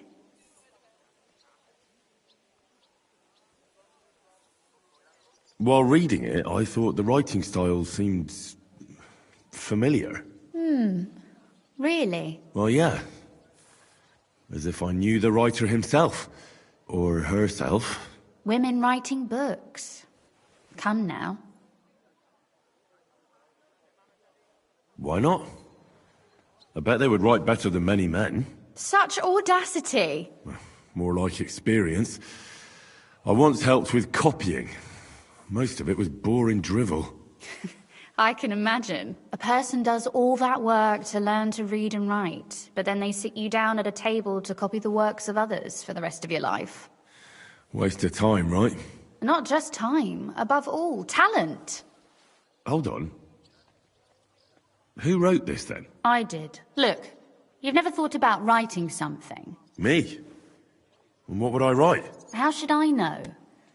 Poetry, a novel, a treatise, or a whole book? That's a tempting notion. Who knows? In another life, I might have become a writer. Wouldn't you want to at least give it a try? I suppose I'm not quite sure where you're going with this. There are still a few blank pages left, so we could finish writing it together. You and me. What do you think?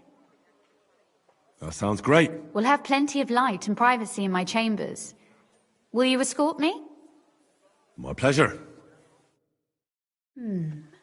How should I start? You haven't thought of anything yet? Now, I have many ideas, but we must contribute in equal part. Both? Well, fine. And what should I do? Just tell me what you'd like to read about. A tale of a man or a woman? I'll take careful notes of everything. Well, being a man myself, a man, I suppose. Why not? And what kind of a man is he? You mean I have to think up a name? You don't need to, but try to describe him so I can better imagine him. With a single word, even.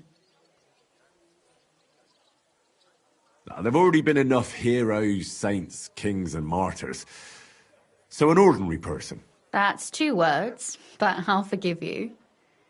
And do you want it to be an ordinary villain or an ordinary do-gooder? Make him a do-gooder. But he can also have some bad traits to make it believable. Very well. And what kind?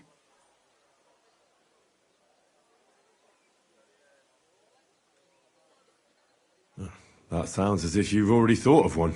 Oh, my. And not just one. But I asked first. Do you know anyone without faults? Of course not. Whenever I thought that of someone, I was quickly disabused of my illusions. Who, for example? I don't need to look far. My father, and my brother as well, have taught me much in this vein. What actually happened between them? I heard they had a falling out. Venser was a hothead. He kept urging Father not to put up with insults and stand his ground. Father explained to him in vain that to respond to such provocations would give the king's people an excuse to take from us. Actually, Venser went to defend the city a bit, out of defiance. We didn't even have time to say goodbye. Tell me more about Quinslin. What's he like? Father is the last Ruthard in Kuttenberg. After the death of his son, there remains only a daughter, who will not bear the family name. He doesn't want to go down in history as the weak Ruthard, who gave away his entire estate to Sigismund and ended the family line. All right. But what's he like, really? As a father? Wise, caring, considerate, and strict. But it's hard to blame him. Tell me more about your brother. What was he like? I had always thought Venser was determined, brave and proud, except he was really more stubborn, short-tempered, and vain. And not a day goes by when I do not think of him. In spite of everything, he was my older brother, and I miss him.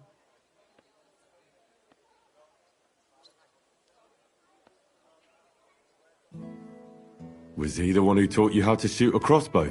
Yes. And also to ride a horse, curse in 3 languages, belch aloud, and other things every proper lady should know. And Quinslin certainly also mourns for Venser. Naturally. As a father, he lost a son. As a Ruthard, he lost his future. There's 2 reasons for mourning. You speak as if he didn't even have a heart.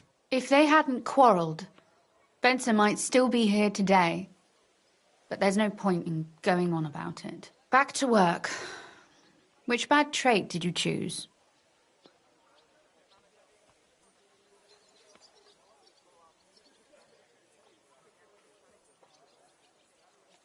He could be born with his foot in his mouth. I know many such. They blurt something out, and only then think about it. That's a good idea. His mouth gets him into trouble, but in the end, also out of it. That would be a joy to write.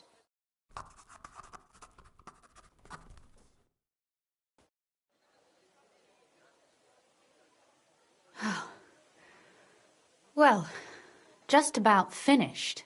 Well, let's have a look. Not yet. Something's missing. What? A picture. I don't trust myself with proper illumination, but I think I can handle a sketch, especially if you'll be my model. What? And what on earth do I have to do? Have you ever seen a heron? Imitate one. A heron? Well, maybe like this?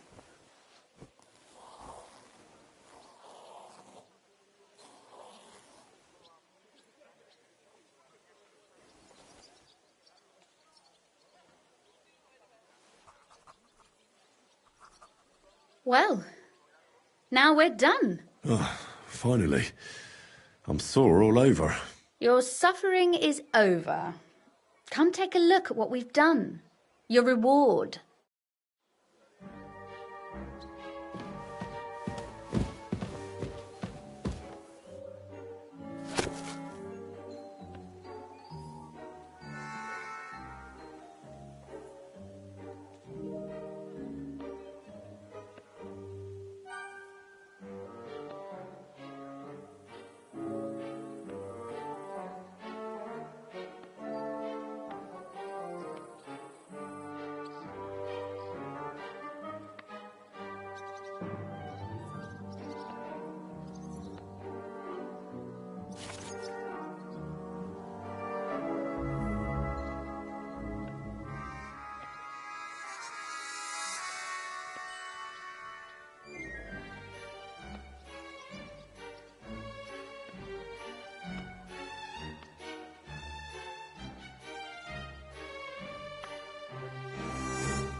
So what about that story of ours? Tell me your impressions.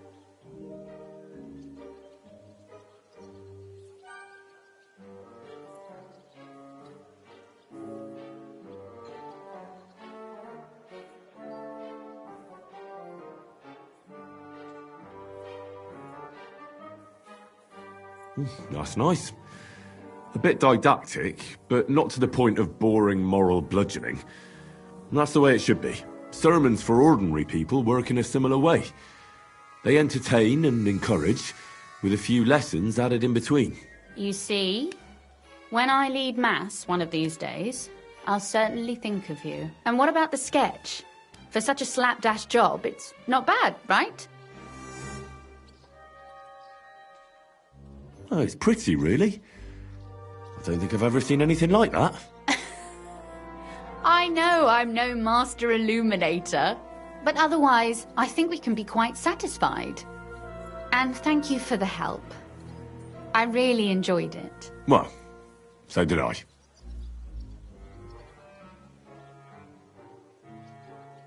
And for that matter, you're an interesting girl, and I'd like to get to know you a little better. No beating around the bush. How about that? Please do stop by sometime. I wager it will be enlightening for both of us. Perhaps I can show you my collection of hunting trophies.